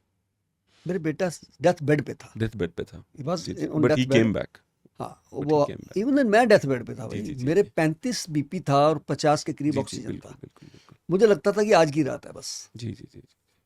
लेकिन लोगों की कितनी दुआएं थी मैं आपको बता नहीं सकता सुशील जी। कि मेरे को वैष्णो देवी के महंत जी का फ़ोन आ रहा है, साईं बाबा जी के जो मंदिर है नासिक से, वहाँ से फ़ोन आ रहा है, मुझे अकाल तख्त साहिब से फ़ोन आ रहा है, और मुझे इवन देन अरब कंट्री से एक बहन जी फ़ोन करते हैं कि शंटी जी हमने आपके लिए आज नमाज अदा करी है कि अल्लाह ताला आपको और हिम्मत दे। तो मुझे लगता है ये जो दुआएं हैं ना, बहुत असर है जी, बहुत असर है। उसी की वजह से हम बच गए, उसी की वजह से मेरा बच्चा हिम्मत के, देखो वो लंदन से पढ़ के आया हुआ मेरा बेटा, जो जीत मास्टर इन डिजास्टर मैनेजमेंट। उससे तो सभी अधिकारी पूछते थे कि जो जी अब कैसे करें, ये वो है। तो उनका साथ ना होता तो शायद मैं ये काम नहीं कर पाता। आपकी फ्यूचर प्लान्स, आपने वो फ्यूचर प्लान्स ही बताया कि आप एक डायलिसिस का एक मोबाइल पूरा mobile dialysis on wheel, dialysis on wheels. क्योंकि मेरा एक बात बता दूं मैं जी आपको, जी मैं हर काम थोड़ा हट के करना चाहता हूँ। जैसे संस्कार तो और भी कराते होंगे, सेवा, अभी आपने एक बहन जी का भी नाम लिया था, लेकिन मैंने शमशान घाट भी अडॉप्ट कर लिया उसके लिए। मैं ऐसा नहीं कहीं भी जाके, अब मुझसे कोई पूछ ले कि शंटी जी आपने कितने संस्कार कराए हैं, तो मैं दावे से कह सकता हूँ कि आज तक हमने जो फ्री कराए हैं वो 40,000 से ज़्यादा है 29 साल में। लेकिन जो डेड बॉडियाँ उठाई हैं हमने वो 70,000 से ज़्यादा है। हमारे पास रिकॉर्ड है उसका भाई, हमारे पास ऑल रिकॉर्ड है। उसकी एक वजह है कि हमारे पास शमशान घाट भी हमने एमसीडी से सेवा करने के लिए लिया हुआ है, दिल्ली की म्यूनसिपल कॉरपोरेशन से 2002 से हमारे पास है, उसको भी मेंटेन हम करते हैं, उसी में हम संस्कार करा पाए। अब नहीं तो अदरवाइज मैं वैसे जैसे फ्री लॉन्सर होते हैं ऐसे मैं कहीं भी जाऊंगा तो मुझे शमशान घाट में क्यों घुसने देगा कोई? समझने की बात है। पहली बात तो घुसने नहीं देगा, दूसरी बात फिर वो अपने मनमाने रेट लगाएगा, समझिए ना आप। तो मैंने वो सारा काम फ्री में कर रखा है इंतजाम, कि कैसे कैसे मैंने करना है। आज भी मेरे पास 5 आप लाश हर चीज़ को बिजनेसमैन की तरह देखते हो, पता है ना आपको। मैं उसके पीछे रीज़न बताता हूँ, उसको नेगेटिवली मत लीजिए, पैसों की वजह से नहीं कह रहा हूँ मैं। बिजनेसमैन जो होता है उसको लगता है कि पहले वो देखता है कि सबसे सस्ता कहाँ से मिल रहा है, कैसे सॉल्व हो सकती है प्रॉब्लम, इसमें कैसे ये प्रॉब्लम आ सकती है। तो बिजनेसमैन प्रॉब्लम सॉल्व करते करते करते उसको at the end of the आप देखोगे बिजनेसमैन का जो कच्चा माल आ रहा है वो भी सही से हैंडल कर लेता है उधर। तो आप एज अ बिजनेसमैन सेवा को भी उसी एंगल से देख रहे हैं, इसीलिए आप सक्सेसफुल हैं। इसलिए देखते हैं क्योंकि हमें पैसे लाने कहाँ से हैं? जी जी जी जी। हमें सरकार तो मदद नहीं दे रही, 1 रुपया भी, 1 रुपया भी मदद नहीं देती सरकार, ना मांगते। अब जो हमारा हक लाल का पैसा है वो नाजायज तो नहीं जा रहा, तो उसके लिए हम लकड़ी कहाँ से सस्ती मिलती है? आजकल हम गाय के उपले की लकड़ी यूज़ करते हैं, उससे पोल्यूशन नहीं होता है, सस्ता भी पड़ता है। फिर जो सामग्री हम देते हैं जलाने के लिए वो भी कोशिश करते हैं सस्ती आए, परचेज सस्ती होनी चाहिए ना। 5 डेड बॉडी हम रोज़ फ्री कराते हैं संस्कार। उसमें कई लोगों के मुझे फ़ोन आते हैं कि शंटी जी एक डेड बॉडी आप महीने में 2 मेरी तरफ से, कोई कहता 5 मेरी तरफ से लाशें फ्री करा दो संस्कार। क्योंकि आजकल ये जो तांत्रिक होते हैं या पंडित जी होते हैं ये भी बताते हैं लोगों की कि अगर आप संस्कार कराएंगे तो आपके जीवन अच्छा होगा। तो मुझे फ़ोन आते हैं, मैं उनके नाम से करा देता हूँ, उनको कैमरे पर लाइव दिखा देते हैं, वो उसका जो एक्सपेंस है हमको भेज देते हैं। अदरवाइज 5 की हमारी एवरेज है, यानी 150 डेड बॉडी पर डे। फिर उनकी जो अस्थियाँ पड़ी होती हैं उनको हर महीने लेके जाके हरिद्वार में प्रवाहित करने के लिए मेरा बेटा ज्योतिजीत जाता है या हमारी टीम जाती है कभी कभी। और उसके अलावा हमने मोर्ची बॉक्स बनाए हुए हैं। जैसे आज के ज़माने में डेथ होती है तो पहले लोग बर्फ़ रखते थे, समय के बदलाव आया है, पहले कूलर थे अब एसी हैं। तो जो किसी के कोई रिश्तेदार बाहर से आने हैं तो उनको बॉडी रखनी पड़ती है 1 या 2 दिन। तो हम फिर क्या करते हैं, उनको अपने Morshi box free of cost देते हैं कि आप रात को रखिए। वैसे बाज़ार में उसका 6,000 7,000 रुपये पर नाइट का किराया है। मेरे पास 15 बॉक्स है ऐसे, मैं वो फ्री देता हूँ। जुनून है ना जी अपना अपना। तो पहला हो गया संस्कार, फिर हो गया उनकी अस्थियाँ प्रवाहित करना, मोर्ची बॉक्स, एम्बुलेंस, शव वाहन, ये सब डिफरेंट हमारे प्रोजेक्ट हैं एकदम। अब आने वाले समय में ऊपर वाले ने अगर बख्शिश करी और लोगों ने साथ दिया तो मैं ये डायलिसिस ऑन व्हील लेके आ रहा हूँ, इसमें हम सेवा करेंगे। आपने कुछ समय पे, जैसे अभी भी आपने मोदी जी की तारीफ करी, ठीक है ना, आपने अमित शाह जी की तारीफ करी, ठीक है, और उसके अलावा जो है और बहुत सारे, लेकिन बहुत ही क्लियरली एविडेंट है कि मोदी जी और अमित शाह जी को पंजाब में नहीं पसंद किया जाता, वरना सीटें आती उनकी सीटें नहीं आती वहाँ से कभी भी। तो उसके चक्कर में क्या होता है कि जो देश विरोधी विचारधारा है, और मैं स्पेसिफिकली खालिस्तानियों की बात कर रहा हूँ, वो धीरे धीरे हर वो व्यक्ति जो भी देश के पक्ष में है उसका विरोध करने लग जाते हैं, यहाँ तक कि जान का खतरा भी हो जाता है। तो क्या आपको भी, मैंने सुना है आपके ऊपर भी थ्रेट्स हैं, बहुत सीरियस थ्रेट्स हैं आपके ऊपर? मेरा और मेरा बेटा, मैं और मेरा बेटा तो मेरे से कई कदम आगे है। आपने कई दिन पहले एक पिक्चर देखी होगी कि वो कनॉट प्लेस में खड़ा हो गया था जाके एक तख्ती लेके कि आई लव इंडिया, बिल्कुल, अभी भी से नो चल टू रही है। खालिस्तान, जी, मेरा जी, अभी भी चल रही है, अभी चल रही है। भारत महान। जी जी बिल्कुल, बहुत देखिए वायरल हुई वो, बहुत देखिए मैं वायरल। एक बात सब जगह कहता हूँ और मैं खालिस्तानियों को भी हाथ जोड़ के कहता हूँ कि आप अपनी खालिस्तान बनाइए, हमें कोई दिक्कत नहीं है। आप कनाडा में, अमेरिका में, पाकिस्तान में, जहाँ जगह मिलती है बनाइए। अरे भाई हमको क्यों डिस्टर्ब करते हो आप? पाकिस्तान से उजड़ के आए हैं, यहाँ आके लोगों ने बिजनेस स्टैब्लिश किए है, आपस में बच्चे बटे हुए हैं। कोई नहीं कह सकता कि हिंदू सिख यहाँ अलग अलग है, बोलते रहे, वो कुछ भी बोलते रहे। मुझे पता है कि मेरी वीडियो देखेंगे, अभी भी गालियां देंगे, वो देते रहे, परवाह नहीं है। आपस में बच्चे बटे हुए हैं, आपस में कारोबार बटे हुए हैं, बिजनेस बटे हुए हैं। तो ये कैसे पॉसिबल है कि उनके कहने पे हम चल दें? और फिर वो उनके कहने का असर कहाँ है? अब देखिए तो जी कमाल की बात कि उनको तो ISI फंडिंग करती है, टूडो साहब फंडिंग करते होंगे वहाँ पे। टूडो साहब को अपना लालच है कि उनको वहाँ वोटिंग लेनी है, क्योंकि 10 MP भी हैं इनके। टूडो साहब को ये भी पता है कि यहाँ से जो लाखों बच्चे गए हुए हैं उनका वहाँ वो भी फंडिंग आती है उनको। करते रहे कुछ भी, हमें कोई लेना देना नहीं है। टूडो साहब के फादर भी यही करते थे। और उस समय जब उन्होंने खालिस्तान को सपोर्ट की थी, और खालिस्तानियों ने उस समय, सो कॉल्ड खालिस्तानियों ने एक हवाई जहाज को भी उड़ा दिया था। 300 के करीब लोग कनाडा के ही मरे थे उसमें, याद करिए आप। और सिख ही मरे थे अधिकतर। सिख, मैक्सिमम सिख हाँ थे। हाँ और वहाँ बैठ के ऑर्डर दे रहे हैं जी, कोई सिख, वो जो एक पन्नू नाम का जंतु है कोई, वो वहाँ बैठ के कह देता है अमेरिका में कि मैं ऐलान करता हूँ कि कोई सिख एयर इंडिया में ना बैठे। अरे यार, पहली बात तो आप सिख नहीं हो, ना आपकी दाढ़ी, ना मूंछ, ना कक्कार, हमें तो देखने में कुछ और लगता है। और ये भी पता लगता है आप खुद नहीं बोल रहे हैं। आप होते कौन है हमें मना करने वाले? क्या आपने हमारे देश के लिए कोई कंट्रीब्यूशन किया है? क्या आपकी कोई कुर्बानी है हमारे लिए? आप पंजाब के लिए कहते हैं ना, पंजाब के तो सारे बच्चे ही बेचारे हमारे, कोई बाहर जा रहा है, कोई नशों में लगा हुआ है, कोई कुछ धर्म परिवर्तन कर रहा है, क्रिश्चियन बन जा रहे हैं। सारा पंजाब सत्यानाश हो गया है। आप बातें खालिस्तानी की कर रहे हो? आप चैरिटी करिए ना, वहाँ से फंडिंग करिए बच्चों को यहाँ पे कि वो बाहर ना जाएं, यहीं पढ़े, बोलिए, अनाउंस करिए, तो हमें भी लगेगा कि यार आप बातें सब अच्छी चले कर। ही जाएंगे तो खालिस्तान कौन लेगा? सारी चलेगा तो आपने तो खालिस्तान ही कर दिया है आपने। जी जी जी जी। खालिस्तान तो बातें बनाएंगे, लेकिन पंजाब में जो आपने खालिस्तान किया है, इसकी पूर्ति नहीं हो सकती है। बच्चे नशे में लगे हुए हैं जी वहाँ पे आज। आप देखिए ना, जवान बच्चे, बच्चियां भी, बच्चे नहीं बच्चियां भी वहाँ पे नशा कर दिया सरेआम इन्होंने। क्यों नहीं रोकते? मारे ना उनको। ये धमकियाँ हमारे जैसे लोगों को देते हैं, जान से मार देंगे। मुझे अभी भी फ़ोन आया पीछे, बस थोड़े दिन रह गए, तुम दोनों बाप बेटा को उड़ा देंगे, तुम जानते नहीं हो। मैंने कहा भैया मैं जानता हूँ आपको। जो आपने पंजाब में गंद मचाया है ना, वो आप सब जगह फैला सकते हो, गंद ही फैला सकते हो, आप कहीं खुशबू नहीं फैला सकते हो। आप 84 के राइट्स हुए, आपके अंदर अगर दम था, आप उस समय 84 राइट्स करने वालों को पकड़ लेते ना। उस समय कहाँ गए थे आप लोग? पंजाब के अंदर नशे जो बेच रहे हैं, पकड़ लीजिए ना। आप खालिस्तानी है ना, बड़े मजबूत आदमी हैं आप, तो बंदा मार देते हैं, मार दो ना उनको आप। जो कन्वर्जन करा रहे हैं पंजाब के अंदर, आपको पता है विश्व की सबसे बड़ी चर्च कहाँ बनी है? जलंधर के अंदर बनी है, वर्ल्ड की। और यहाँ तक कि मुझे शर्म से कहना पड़ रहा है, मैं धर्म के खिलाफ नहीं हूँ उनके, सबको आज़ादी है अपना धर्म चलाने की, लेकिन जब पगड़ी में गुरु साहब, गुरु गोविंद सिंह जी ने जो दस्तार दिया है, जब वो दस्तार पहन के और किसी को क्रिश्चियन बनने के लिए शपथ दे रहा है, उस समय तो मेरे शरीर में आग लग जाती है जी। यार हम इतने गिर गए हैं यार। एक वीडियो वायरल हुई थी पीछे कि एक SHO साहब जिप्सी में से निकले, एक बच्चा आया, अगर मैं बीमार हूँ, और वो हाथ रख देते हैं, ठीक हो जाता है, उसका क्रॉस दिखाते हैं, वो क्रिश्चियन होते हैं।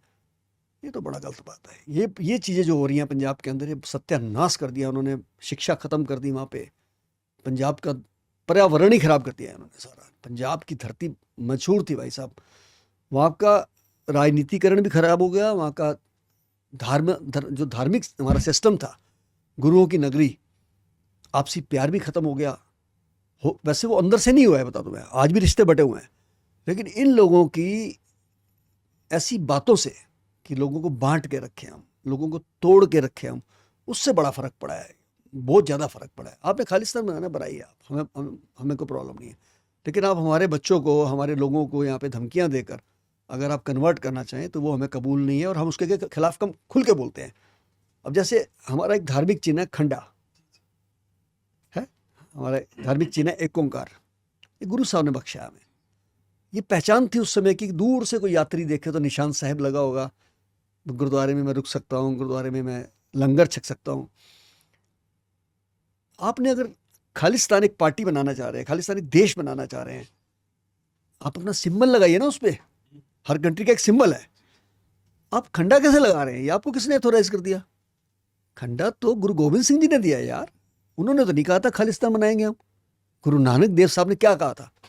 हमारे गुरु ने क्या कहा था? ये अव्वल अल्लाह नूर पाया, कुदरत के सब बंदे, एक नूर ते सब जग उपजया, कौन भले को मंदे।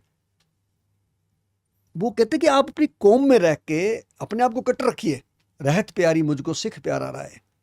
गुरु साहब ने दोनों बातें कही हैं, जहाँ ये कहा कि सारे एक हैं, साथ ये भी कहा कि रहत प्यारी मुझको।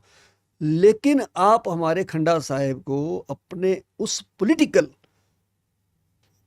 जो मोटिव है आपका, उस पर कैसे यूज़ कर रहे हैं? आपको किसने ऑथोराइज किया? मैं तो हैरान हूँ कि हमारे पंथ के जो रक्षक हैं, मैं तो इतना धार्मिक नहीं हूँ, टू बी वेरी फ्रैंक, मैं तो एक सामाजिक व्यक्ति हूँ, मैं राजनीतिक भी नहीं हूँ इतना ज़्यादा, मैं रहा उस समय। लेकिन ये जो काम हो रहे हैं ना, जब वो कोई खंडा लगा के गलत काम करते हैं तो वो गाज सारे दुनिया के सिखों पे गिरती है। बात समझिए आप, मेरा ये कहने का मतलब है, वो सिंबल तो हमारा यूज़ कर रहे हैं ना, समझ रहे हैं ना आप? अगर तिरंगा लगा के हवाई जहाज किसी कंट्री में घुस जाएगा तो भारत का नाम आएगा ना। तो खंडा मैं चाहता हूँ वो यूज़ ना करें। ये बातें हम बोलते हैं, उनको बुरी लगती है तो उनको धमकियाँ देते हैं, और हम जो हो सकता है अपने लिए कर रहे हैं। कोशिश तो करी थी कि हम होम मिनिस्ट्री को भी, सब जगह बातें गई, सब पता ही है सबको, लेकिन मैं हैरान हूँ कि बहुत कुछ कहने के बावजूद भी कहीं से भी हमको इसके ऊपर कहीं मदद नहीं मिली। इसमें कोई दो राय नहीं है। अच्छा, मतलब थ्रेट पर्सपेक्टिव होने के बावजूद भी अभी तक होम मिनिस्ट्री सिक्योरिटी नहीं मिल पाई? नो नो नो, अच्छा, अच्छा। बिल्कुल नहीं, हम्म। क्योंकि हम लोगों को दिल्ली से बाहर भी जाना पड़ता है। हर महीने तो मस्तियाँ लेके जाते हैं हम इतने रिस्ट्रिक्ट है कि हम दिल्ली से बाहर गोल्डन टेम्पल नहीं जा सकते। हमें पता है कोई ना कोई बदतमीजी हो जाएगी। अच्छा, मुझे एक बात बताइए, ये जो खालिस्तानियों ने जो गोल्डन टेम्पल पे कब्जा कर लिया है एक तरह से, पहले था कि चलो एक समय था गन वन से कब्जा हुआ था, वो तो पुरानी बातें हैं, उसको छोड़ देते हैं। दो सवाल एक साथ पूछ रहा हूँ मैं आपको। एक तो गोल्डन टेम्पल को अपनी पर्सनल प्रॉपर्टी घोषित कर देना कि जो यहाँ पे आएगा वो हमारे रूल के हिसाब से ही आएगा, वरना मत आए, ये बड़ा आश्चर्यजनक है। मैं आपको एक बात बताता हूँ, क्योंकि मैं थोड़ा सा अलग आदमी हूँ। मैं अमृतसर नहीं गया, ना मैं जाना चाहता हूँ, और ये थॉट लोगों के मन में आता जा रहा है धीरे धीरे, क्योंकि पता नहीं कि क्या, मतलब आपके क्या विचार हो, उस पर सामने वाले क्या विचार हो, और फालतू में ड्रामा हो जाए। तो मेरा जैसे ना, मेरा बड़ा मन था गोल्डन टेम्पल जाने का, मैं नहीं गया आज तक, जबकि बहुत आसान है जाना, मतलब गाड़ी से ड्राइव करके 5 घंटे में बंदा पहुंच जाए, 6 घंटे में। पर इस तरह से बड़े सारे ऐसे लोग हैं जिनके मन में इस तरह के विचार आ रहे हैं। तो लोग, ठीक है यार, आपको कुछ चाहिए आप ले लो, और दूसरा ये है उसी के साथ साथ आपको खालिस्तान चाहिए भाई। जो महाराजा रंजीत सिंह का रास्ता, वो तो अफगानिस्तान तक था, वो हिस्सा नहीं है आपके उसका। आप पाकिस्तान के बॉर्डर पे रुक जाते हो बार बार, क्यों रुक जा रहे हो भाई? उसी में एक और जुड़ा हुआ सवाल है, 2 ऐसे लोग हैं कांग्रेस पार्टी के जिन्होंने लोगों के गले में टायर पहना पहना के आग लगा दी थी, वो जिंदा कैसे घूम रहे हैं भाई? इतने आप जंगजू हैं तो इन पे भी तो कुछ करिए आप। ये पहली बात का मैं जवाब जरूर दूंगा जी जी। कि खालिस्तानियों का या खालिस्तानी माइंडेड का गोल्डन टेम्पल पे कब्जा है, ये आप गलत कह रहे हैं। ऐसा तो बार नहीं बार है। क्यों कोई तिरंगा लगा के जाता है, उसको डांट देते हैं नहीं, कि इसको नहीं, मिटा, ये मैं कर, ये पूरी कर। बात आपको बताऊंगा प्लीज, ताकि ये हाँ। दुनिया तक बात जाए, जी जी। जो गलत फहमी है वो दूर हो आपकी। हमारी एक मर्यादा है, हर मजहब की एक मर्यादा होती है, कुछ नियम होते हैं, कुछ ऑब्जेक्ट्स होते हैं।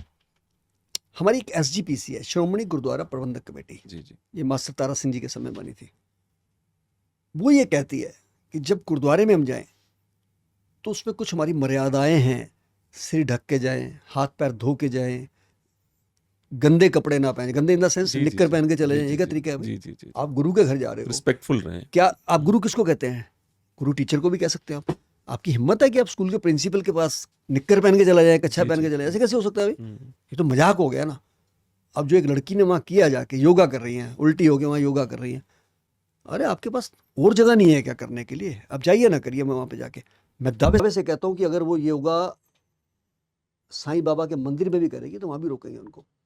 किसी मिलिट्री में जाते हैं सपोज, पहली बात तो उनकी यूनिफॉर्म पहनेंगे आप, फिर उनके नियम फॉलो करेंगे।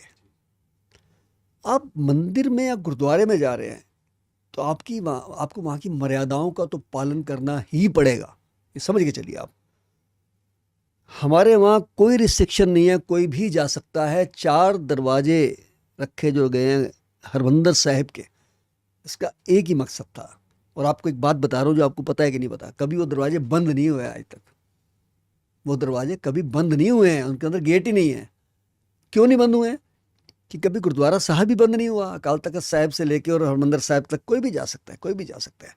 और जितनी स्वच्छता, जितनी सफाई, जितनी मर्यादा आपको वहाँ जाके मिलेगी और वाइब्रेशन आती है जो, वो कहीं नहीं आ सकती। मैं दावे से कह सकता हूँ, मैं किसी धर्म के गलत नहीं कह रहा, लेकिन अपने इस गोल्डन टेम्पल की मर्यादा की बात कर रहा हूँ। और आप ये, मैं कई बार सोचता हूँ कि यार हमारे घर की नींव में कहीं पानी बाहर भरा हो, तुम कहते हैं मकान गिर ना जाए। अब 550 साल से ज़्यादा हो जाए और पानी के अंदर हरमंदिर साहब बना हुआ है, अब सोचिए किस मेथड से बना होगा। और आपकी बात का जवाब तो यही आ जाता है ना कि अगर वहाँ 5 लाख लोग रोज आते हैं दर्शन करने मिनिमम, तो उसमें 4 लाख से ज़्यादा नॉन सिख होते हैं। जी जी बिल्कुल, नो डाउट। 4 लाख से ज़्यादा कह रहा हूँ मैं आपको, और 5 लाख लोगों का वह लंगर छकना। अब लंगर में भी जो बैठे हैं वो भी मर्यादा से बैठेंगे, और उसमें चाहे अमीर है, चाहे गरीब है, चाहे कोढ़ी है, बैठेंगे एक लाइन में ही। लेकिन वहाँ भी मर्यादा है कि आपको सिर ढक के बैठना है, क्योंकि अन्न का वो अन्न वहाँ कोई ऐसा नहीं है कि गुरु महाराज की फोटो है या गुरु महाराज का वो, लेकिन अन्न का तो आप सत्कार करोगे ना। तो आप बड़ी मजेदार बात देखिए कि वो बच्ची जब वहाँ गई है, पहले दिन मत्था टेक आई है जाके, वो कहती है, मैंने नहीं देखा, सुना है। दूसरे दिन वो स्पेशल जाके वहाँ पे फोटोग्राफी करना, योगा करना, यार ये तो फिर किसी का आप सरे हम वो सोशल मीडिया वाली बात होगी। आपने पंगा लिया, ये तो सच्ची बात है, आपने अपमान किया गुरु साहब का। अब आप फोटो भी देखेंगे तो योगा भी कर रही है, सिर टांगे ऊपर है, सिर नीचे है, तो पीठ उसकी हरमंदिर साहब की तरफ है। हमारे यहाँ ये अलाउ नहीं क्योंकि है, फोटो नहीं खिंचवाती ना। जो भी है देखो। पर देखो ना, आप उधर पीछे पानी है तो फोटो ये इधर से शैतानी की खींचेगी गई ना। है, ये कुछ एजेंसियां हैं जो समय समय पे ऐसी शैतानियां कराती है। आपने देखा होगा एक लड़के ने पीछे हरमंदिर साहब के अंदर छलांग मार दी थी, जी जी जहाँ गुरु ग्रंथ साहिब जी जी जी जी। का पाठ होता है, कीर्तन होता है। अब बताओ इसे क्या कहोगे आप? पर अब बाद में सुना है उसको पीट पीट के मार दिया गया जान से। मैं इसका जवाब देने वाला जी हूँ। जी। आप अगर कोई ऐसा काम कर दिया किसी ने, और कोई एजेंसियां या उनके धर्म के लोग या दोस्त उनके या परिवार के कहें जी दिमागी हालत में विकसित था, तो यार ये विकसित था, छलांग मार देना कुएं में जाके, ट्रेन के आगे आ जाए ना। ये वहां के लेने आया है, बात समझिए आप। वहां पहुंच के विक्षिप्तता आ गई उसका। वहीं जाके उसका दिमाग खराब होना था। कोई बर्दाश्त नहीं करता है। जी जी जी। आप बिलीव नहीं करिए, देखिए मैं भारतवासी हूँ और मुझे उससे पहले प्राउड है कि मैं सिख हूँ गुरु गोविंद सिंह जी का। जब कभी ये खालिस्तानी लोग तिरंगा जलाते हैं ना, आग लगती है मेरी छाती के अंदर। यार भगत सिंह, सुखदेव, राजगुरु, बटुकेश्वर दत्त, अशफाक उल्लाह खान, सुभाष चंद्र बोस, चंद्रशेखर आजाद, उधम सिंह, करतार सिंह सराबा, इनकी कुर्बानियां तिरंगे के लिए हुई हैं। मुझे बताइए, आपने आरएसएस की कई बार तारीफ करी है, आरएसएस के कुछ काम बहुत अच्छे हैं, उस तारीफ को लेकर भी आपको क्रिटिसाइज किया जाता है बार बार। देखिए मैं एक सेवा का काम कर रहा हूँ 29 साल से। जब इंसान जिस फील्ड में होता है ना, तो वो अपनी फील्ड के लोगों को चुनता है। मैं बहुत संस्थाओं पे ध्यान देता हूँ कि फलानी संस्था काम कैसे कर रही है, क्योंकि हमको कुछ सीखने को भी मिलना चाहिए ना जी। जब एक डॉक्टर होता है वो किसी दूसरे डॉक्टर से सीखता है, एक वैज्ञानिक होता है दूसरे वैज्ञानिक से सीखता है। तो मैं जब छोटा था तो मैं देखता था कि ये जो राष्ट्रीय स्वयंसेवक संघ है ये कैसे काम करते हैं। जैसे ये फिजिकली भी फिटनेस कराते हैं, तो मेरे पापा कांग्रेस को बिलोंग करते थे, तो मैं छुप के जाके शाखा में जाता था तो कबड्डी वगैरह खेलने के लिए, तो कई बार पिटाई भी हुई है अच्छी खासी। लेकिन ऐसा नहीं था कि मैं आरएसएस में चला गया, वो तो खेलने के मूड से जाता था मैं। अब मैंने जब बड़ा हुआ और जब मैंने शहीद भगत सिंह सेवा दल बनाया, तो मैं जब भी कहीं गया बाहर, जैसे भूचाल आ गया नेपाल में, वहाँ पे मैं देख रहा हूँ कि 15-20 हज़ार लोग वहाँ सेवा कर रहे हैं, बड़े तरीके से लंगर बांट रहे हैं और लोगों के घरों में सामान पहुँचा रहे हैं। मैंने पूछा कौन लोग हैं? कहते जी ये राष्ट्रीय स्वयंसेवक के कार्यकर्ता है। कश्मीर गया, वहाँ बाढ़ आ गई थी, मैं पूरी दुनिया में जाता हूँ, वहाँ भी देखा मैंने आरएसएस के लोग काम कर रहे हैं। उत्तराखंड में भूचाल आया, मैं वहाँ गया, वहाँ भी देखा मैंने। दिल्ली में कुछ भी कहीं हुआ, कोविड में भी देखा मैंने। हाँ मेरे को याद आ गया, क्योंकि इनकी कई शाखाएं भी हैं। सेवा भारती, मेरे को याद है मेरे साथ लाशें उठाने के लिए भी इनके सेवादार चल के आए सेवा भारती से। क्योंकि मैं फिर स्टडी करी मैंने कि यार 5 लोगों से राष्ट्रीय स्वयंसेवक बनाने वाले हेडगेवार जी 1925 में, और आज 60 लाख लोग जुड़े हुए हैं इनके पास दुनिया में, और शायद 45,000 से ज़्यादा शाखाएं हैं इनकी दुनिया के अंदर। तो फिर मुझे सोचने पे मजबूर कर दिया कि ऐसा क्या कर रहे हैं ये। तो मैंने जब देखा तो आरएसएस के लोग, पहले तो मैंने देखा कि ये हैं क्या चीज़, वाकई में यार इसमें त्याग है इनका, मतलब सादगी में रहते हैं लोग, कोई शोशेबाजी नहीं, कारें में घूम रहे हैं, ना ना ना, सिंपल रहते हैं एकदम, घर छोड़ के त्याग करना, प्रचारक के रूप में, विस्तारक के रूप में लोगों के घरों में जाके भोजन करना, उनको वहाँ शिक्षा देनी, सेवादारों को इकट्ठा करना, और उसके बाद जब भी कोई बुरा समय आया देश का, ये सब एकत्र हो जाते हैं। अब इनका नेटवर्क है, इससे चिढ़ने की क्या बात है? उस नेटवर्क को बनाने के लिए इन्होंने कितना काम किया होगा, जरा सोचिए ना। 100 साल हो जाएंगे 100 साल होने वाले अगले साल।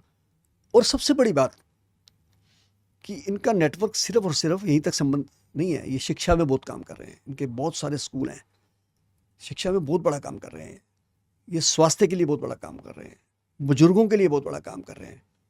और एक इनकी संस्था चलती है संकल्प, जहाँ पे आईएएस तैयार किए जा रहे हैं। अभी 225 आईएएस बने हैं इनके संकल्प से पढ़ के, तो ये बहुत बड़ी बात है। तो मुझे नहीं लगा कि कहीं से इन्होंने कोई, कहीं से भी, और मैं तो ये भी बात ठोक के कह सकता हूँ कि जब 1984 में हमको टैरों में डाल के जलाया जा रहा था, हमारे घरों में आग लगाई जा रही थी, तो जहाँ मैं विवेक विहार में रहता हूँ, वहाँ पे जिन 4-5 परिवारों ने मेरी बहुत मदद की, वो भी संघ परिवार के लोग थे। हमें घर से बाहर नहीं निकलने दिया। उन्होंने कहा शंटी जी आप घर में रहेंगे, जो चाहिए आपको घर में मिलेगा। तो इसका मतलब नहीं कि मैं संघ में चला गया हूँ, लेकिन मेरे संबंध है वहाँ पे। मुझे अच्छा लगता है कि यार ये लोग बहुत अच्छा काम करते हैं, जेन्युइन काम करते हैं, देश के लिए काम करते हैं, मानवता के लिए काम करते हैं। और जो मैं उसकी अच्छाई करता हूँ, मुझे पता है आपका ये पॉडकास्ट सुन के अभी वहाँ से लिख के भेजेंगे, ये RSS लिखते रहे, उनके लिखने से क्या हो रहा है, मुझे उनकी परवाह नहीं है। लेकिन जो अच्छी चीज़ है मैं उसकी अच्छाई करूँगा, क्योंकि जो सेवा करते हैं, क्योंकि मेरा काम सेवा का है, तो सेवादार तो सेवादार की सेवा की तारीफ करेगा ना जी। तो इसलिए मुझे नहीं लगा आज तक कहीं आपने देखा हो कि RSS के लोग फंडिंग मांग रहे हैं।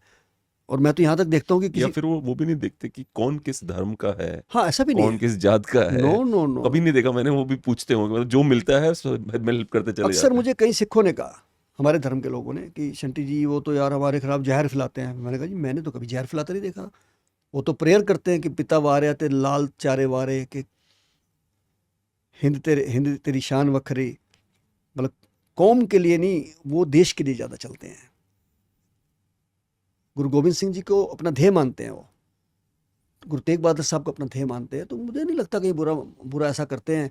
और अगर लोगों को बुरा लगता है तो लगता रहना यार, हमें क्या परवाह है। कोई हमने क्या उनसे लेना है क्या कुछ, या हमें कुछ दे सकते हैं वो, हमें उनसे कोई पोस्ट नहीं लेनी है लोगों से।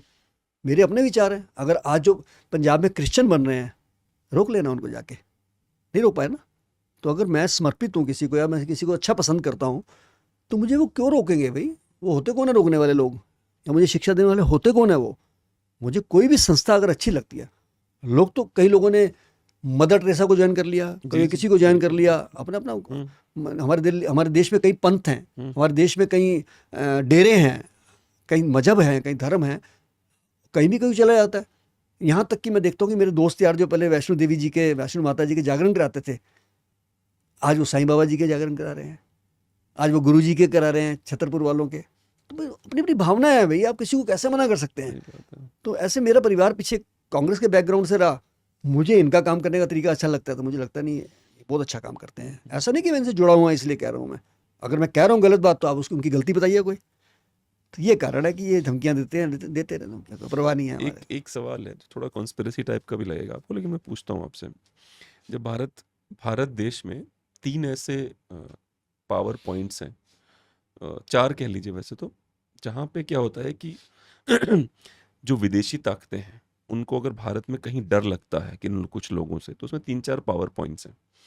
एक तो महाराष्ट्र है, क्योंकि मराठों ने अटक से कटक तक राज किया था एक समय में, क्योंकि वो लड़ लेते हैं। दूसरे सिख हैं, जो पंजाब है। तीसरा बंगाल है, क्योंकि बंगाल से बहुत लोग लड़ाई किया। चौथा राजपूताना है। तो आपको नहीं लगता कि बहुत ही स्ट्रेटेजिकली हर जगह जहां से कोई लड़ सकता है, उसको स्ट्रेटेजिकली पॉइंट दर पॉइंट उसको डिसमेंटल किया जा रहा है, चाहे वो बंगाल हो? तो एग्जांपल दीजिए। मैं जैसे, चलिए सबसे बड़ा एग्जांपल देता हूँ 1947 आपको। 1947 में केवल उन 2 राज्यों के बंटवारे किए गए जहां सबसे ज्यादा क्रांतिकारी आए थे। ऐसा लगता है ऐसे बदला लिया गया हो कि बेटा तुम लोगों ने बहुत लड़ा ना हमसे, ये ले बांट देंगे तुम्हें। इन 2 राज्यों में क्रांतिकारी ज्यादा थे, मैं आपकी मानता हूँ बात, लेकिन बंटवारा तो हुआ जो पाकिस्तान और हिंदुस्तान का, ये मुस्लिम आबादी को लेके हुआ, समझिए बात। जी। उसमें जो हम लोग तो बच्चे पैदा भी नहीं हुए थे, हमारे माँ बाप भी छोटे छोटे थे, 7 साल के रहे हुए उस समय। लेकिन बंटवारा तो किसी और चीज़ का हुआ था, लेकिन उसका फिर राजनीतिकरण भी हुआ। हम सुनते हैं अक्सर कि अगर सरदार पटेल जी पहले प्रधानमंत्री बने होते तो देश की स्वरूप ही कुछ और होता। हमें तो नहीं पता सरदार पटेल जी उस समय क्या थे, क्या कैसे थे, लेकिन जो हमने बंटवारे की बात सुनी है उसमें यह भी बात आती है कहीं ना कहीं कि जब बंटवारा हो रहा था तो अगर एक कम्युनिटी पूरी इधर थी, कम्युनिटी वाइज, क्योंकि सारी कम्युनिटी खराब नहीं थी, समझिए बात आपको, कुछ लोग ऐसे थे जो नेतागिरी कर रहे थे, जी जी, तो या तो बंटवारा होता तो सही तरीके से होता। जो डॉक्टर भीमराव अम्बेडकर ने कहा था कि भीमराव बंटवारा, अम्बेडकर जी ने कहा, हाँ उन्होंने बहुत कहा था, बंटवारे की परिभाषा ये है यस, कि एक एक अगर कर रहे हो तो एक एक मुसलमान को आप भारत से पाकिस्तान ले जाइए, और एक एक हिंदू सिख, उन्होंने क्रिश्चियन तक को बोला था, उन्होंने कहा एक एक हिंदू क्रिश्चियन और सिख को वहां से यहाँ ले आइए आप वापस, देखिए ये मेरी बंटवारा होगा। मैं ये बात अक्सर बोलता हूँ, जी जी, एक हमारे देश की खासियत है कि जो मुस्लिम भाई हमारे यहाँ पर रह गए उन्होंने बहुत तरक्की करी, जी जी, बिल्कुल, नो डाउट। राष्ट्रपति तक बने। एपीजे अब्दुल कलाम जी का राष्ट्रपति बनना, उपराष्ट्रपति मुस्लिम बनना छोटी बात नहीं है। पास्ट में भी थे। सिख का राष्ट्रपति बनना, सिख का प्रधानमंत्री बनना है छोटी बात नहीं है। लेकिन जो मुस्लिम परिवार यहाँ से वहाँ गए पाकिस्तान में, आज भी उनको मुहाजिर कहा जाता है, आज भी उनके साथ वितकरा किया जाता है, उनको सम्मिलित नहीं किया अपने अंदर उन्होंने। तो इस मामले में हमारा देश अच्छा हुआ ना जी। इस बंटवारा मानते हैं कि गलत हुआ, लेकिन मेरी मम्मी पाकिस्तान गई, पंजा साहिब, तो उनकी दिल की इच्छा थी कि मैं अपना पुराना घर देख के आऊँ जो उनके पिताजी के टाइम में था। तो वहाँ की पुलिस को उन्होंने रिक्वेस्ट करी कि तो वो लोग साथ ले गए, उनको पास ही था शायद ही, रावलपिंडी वगैरह। तो माता जी ने बताया कि जो लोग वहाँ रह रहे थे हमारे घर में, उन्होंने इतना प्यार दिया, गले मिल के मिले, खाना वाना खिलाया, चाय वाय पिलाई, जैसा छोड़ के आया था वैसे ही घर पड़ा था उनका। तो वो जो बिछोड़ा था विभाजन का, वो विभाजन करते समय जो राजनीतिक गलतियां हुई थी उसका खामियाजा हिंदुओं को भी भुगतना पड़ा, मुसलमानों को भी भुगतना पड़ा। जो मैं कहने जा रहा हूँ ऑन रिकॉर्ड, मैं अंडमान निकोबार गया, सेल्यूर जेल में, वहाँ दीवारों पे नाम लिखे थे जो शहीद हुए हैं। किसी को वहाँ से नीचे फेंक दिया, किसी को मार मार के कर दिया, कोई भूख से हो गया। उन शहीदों में 80% से ज़्यादा नाम पंजाबी और सिखों के थे। 125 से ज़्यादा जो फांसियाँ हुई हैं ज़्यादा, उसमें 90% सिख थे। और अगर आप कूका मूवमेंट को उठा लें, जहाँ छोटे छोटे बच्चों ने तोप के आगे खड़े होकर कुर्बानियाँ दी हैं, तो सिख और सिखों की कुर्बानी को अगर फ्रीडम मूवमेंट में से निकाल दें, कुछ नहीं बचता है, बता दूं मैं आपको, मैं बताने जा रहा हूँ आज। लेकिन सिखों को मान सम्मान जो हमारे को देश में मिला है, इसमें कोई दो राय नहीं कि हमारे राष्ट्रपति बने, प्रधानमंत्री बने, गृह मंत्री बने, वो सिखों की कुर्बानियों की वजह से बना है। आज इतना दिल दुखता है कि जब हम सुनते हैं कि पंजाब के अंदर कन्वर्जन हो रहा है जी। एक बहुत, मैं पीछे पटियाला गया तो एक SHO साहब थे, सिंह साहब, 6.25 फुट का पगड़ी इतनी प्यारी बांधी हुई, लेकिन जब मैंने नेम प्लेट देखी तो मुझे, अच्छा, पगड़ी बांध के सिख यस, क्रिश्चियन बन गए लोग। यही तो दुख की बात अरे यार, है। ये तो मैं सही बता रहा हूँ, मैं पीटने लग जाऊं ऐसे लोग। यही तो दुख की बात है कि ये जो रॉबर्ट डिकोस्टा दिखे मुझे सिख की पगड़ी से, मैं मारने लग जाऊं। सुशील जी, खालिस्तानी उनको क्यों नहीं पीटते आके? तो मैं यही कह रहा हूँ। पगड़ी क्यों पहनी है तूने फिर आप हमारे बोलने पे हमारे खिलाफ है। जिन्होंने पगड़ियां पहन के क्रॉस डाले हुए हैं, पकड़िए ना उनको। मैं ना क्रिश्चियन के खिलाफ हूँ ना क्रॉस के खिलाफ हूँ, सुनिए ना, क्योंकि मैं धर्मनिरपेक्ष हूँ। लेकिन आप अपने मजहब में रह के काम करिए। फिर आपने वेशभूषा तो मिलिट्री की पहनी हुई है, हिंदुस्तान मिलिट्री की, और काम पाकिस्तान मिलिट्री का, ये कैसे हो सकता है? आप इसका मतलब गुमराह कर रहे हैं लोगों को, आप बरगला रहे हैं लोगों को, नवे बच्चों को बरगला रहे हैं आप। ये मुझे बहुत खुंदक आती है, और इन खालिस्तानियों पे खास करके, कि आप आइए ना, उनको समझाइए ना, जो इतनी बदतमीजियाँ कर रहे हैं पंजाब के अंदर, सरेआम कन्वर्जन हो रहा है, सरेआम। क्यों नहीं रोकते आप उनको? रोकिए। मैंने सर एक वीडियो देखा था, मैंने वो वीडियो देखा, उसमें क्या होता है कि लगातार 3-4 वीडियो आए थे, किसी ने बना के डाला था। तो क्या होता है कि कन्वर्जन जहाँ हो रहा था वहाँ पे पहले सिख जाते हैं, तो लोग भाग जाते हैं, कन्वर्जन जो करवा रहे थे और कर रहे थे। दूसरा वीडियो फिर हुआ तो वो लोग भी आ गए सामने, ये लोग भी आ गए, लड़ाई नहीं हुई। तीसरे वीडियो में उधर के लोग इतने बढ़ गए क्रिश्चियंस कि सिख भाग गए छोड़ के, इतनी लड़ाई हो गई वहां पे। मैं बड़ा आश्चर्यचकित हो गया, मतलब अब ये नंबर, संख्या इतनी ज्यादा बढ़ गई है संख्या बढ़ती चली जा रही है। पर सर ये बहुत आश्चर्यजनक है, मतलब पगड़ी क्यों पहन रहे हो यार आप?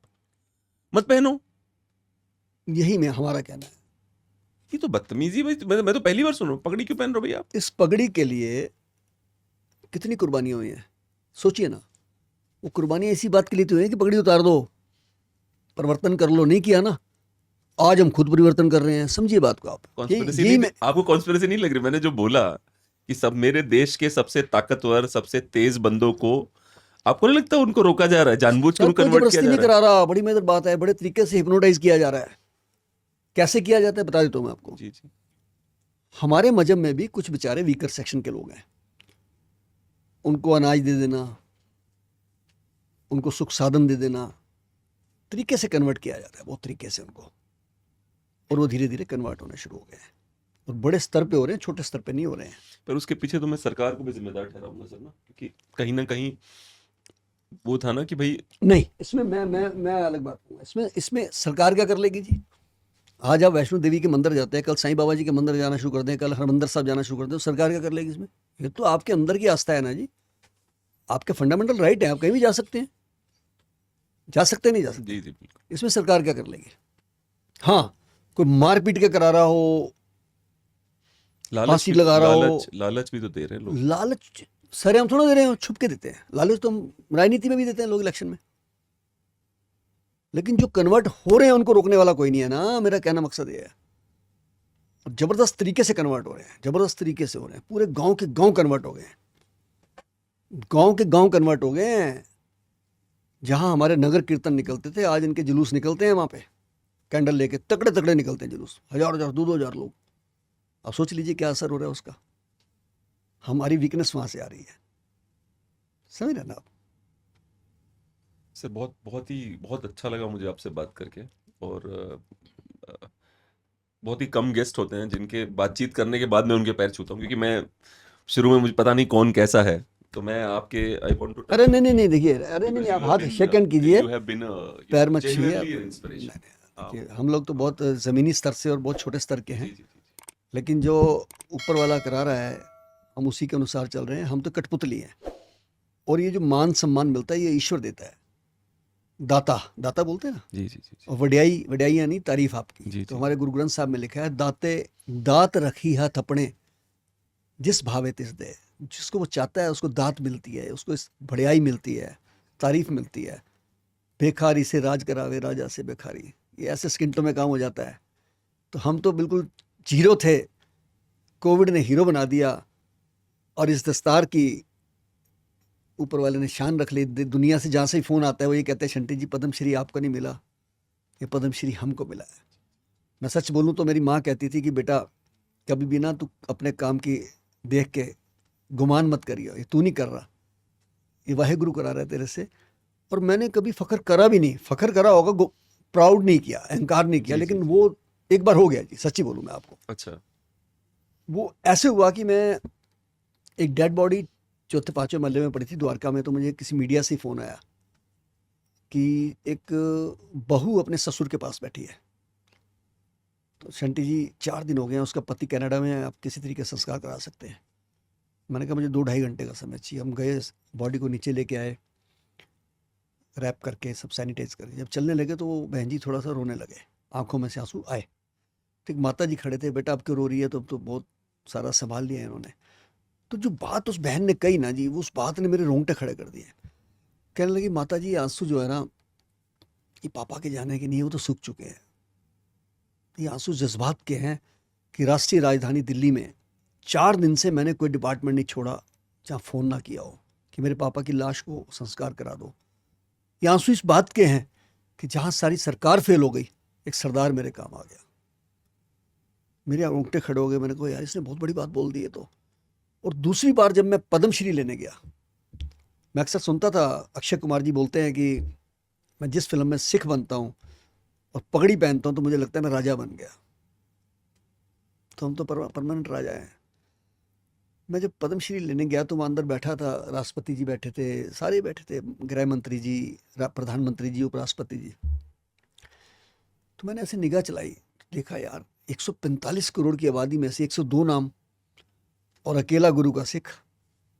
इससे बड़ी बख्शिश और क्या हो सकती है। परमात्मा ने बख्शिश करी मेरे को इस लायक समझा कि मुझे धरती से उठा के एक जीरो से हीरो बना दिया उन्होंने। आज पूरी दुनिया से मुझे फ़ोन आते हैं।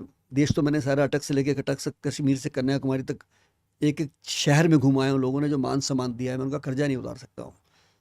लेकिन अब विदेशों से भी फ़ोन आने लगे हैं कि शंटी जी आप वहाँ भी आइए, क्योंकि मैं मोटिवेट करता हूँ लोगों को। मैं कहता हूँ कि आप अपने धार्मिक स्थलों में बहुत कुछ कर चुके हैं, आज ज़रूरत है उन चीज़ों की जो कोविड में जिसके लिए तरस रहे थे आप। आज अपने गुरुद्वारे में, मंदिर में आप कंसंट्रेटर रखिए, वेंटिलेटर रखिए और एम्बुलेंस बनाइए। इन चीज़ों की बहुत ज़रूरत है। प्रशासन पे भरोसा मत कीजिए। अपने घर में आप जैसे पानी साफ़ नहीं आता, आरओ लगाते हैं ना, बिजली नहीं आती, इन्वर्टर लगाते हैं ना, सिक्योरिटी के लिए सीसीटीवी कैमरे लगाते हैं। सरकार पे तो डिपेंड नहीं करते, प्रशासन पे तो नहीं करते। अब आप भी तैयार हो जाइए आगे आने वाले समय में कि हमको अपना ये सब कुछ करना है, अपने हाथों से करना है, क्योंकि हम भी तो एक देश के सोल्जियर ही तो हैं। बिल्कुल बिल्कुल। मुझे जब लोग कहते थे कि शंटी जी आप शमशान घाट में खड़े हो, मर जाओगे ये, तो मैं एक बात कहता था कि यार हम एक फौजी की तरह काम कर रहे हैं, और फौजी लड़ाई लगने पे अगर घर में सो के मर गया तो शहीद निकल आएगा। और गुरु ग्रंथ साहब में लिखा है, सूरा सो पहचानिए जो लरे दीन के हित, पुरजा पुरजा कट जी, मरे जी, जी, कब हो ना छाड़े खेत। हम नहीं जाने वाले, मौत आती आते आ जाए। और मैं ये भी कहता था कि मोहे मरने का चाव है, मरूँ तो हर के द्वार। शमशान से बड़ा हर का द्वार क्या हो सकता जी, है। जी, बिल्कुल। इसलिए मैं बहुत बहुत शुक्रिया करता हूँ सुशील जी, आपने मुझे बुलाया अपने पॉडकास्ट में। और देश दुनिया के वासियों को अगर मेरी कोई बात बुरी लगी हो तो मैं उसके लिए क्षमा चाहता हूँ, किसी की भावनाओं को ठेस पहुँची हो तो उसके लिए भी। लेकिन आप अगर शहीद भगत सिंह सेवा दल से जुड़ना चाहते हैं तो हमारा फ़ोन नंबर 8750674433 9999979843 पे संपर्क करके आप भी इस यज्ञ में अपनी आहुति दे सकते हैं और शहीद भगत सिंह सेवा दल का अंग बन सकते हैं। यही मैं आपसे निवेदन करूँगा। धन्यवाद। जय हिंद। बहुत बहुत अच्छा लगा।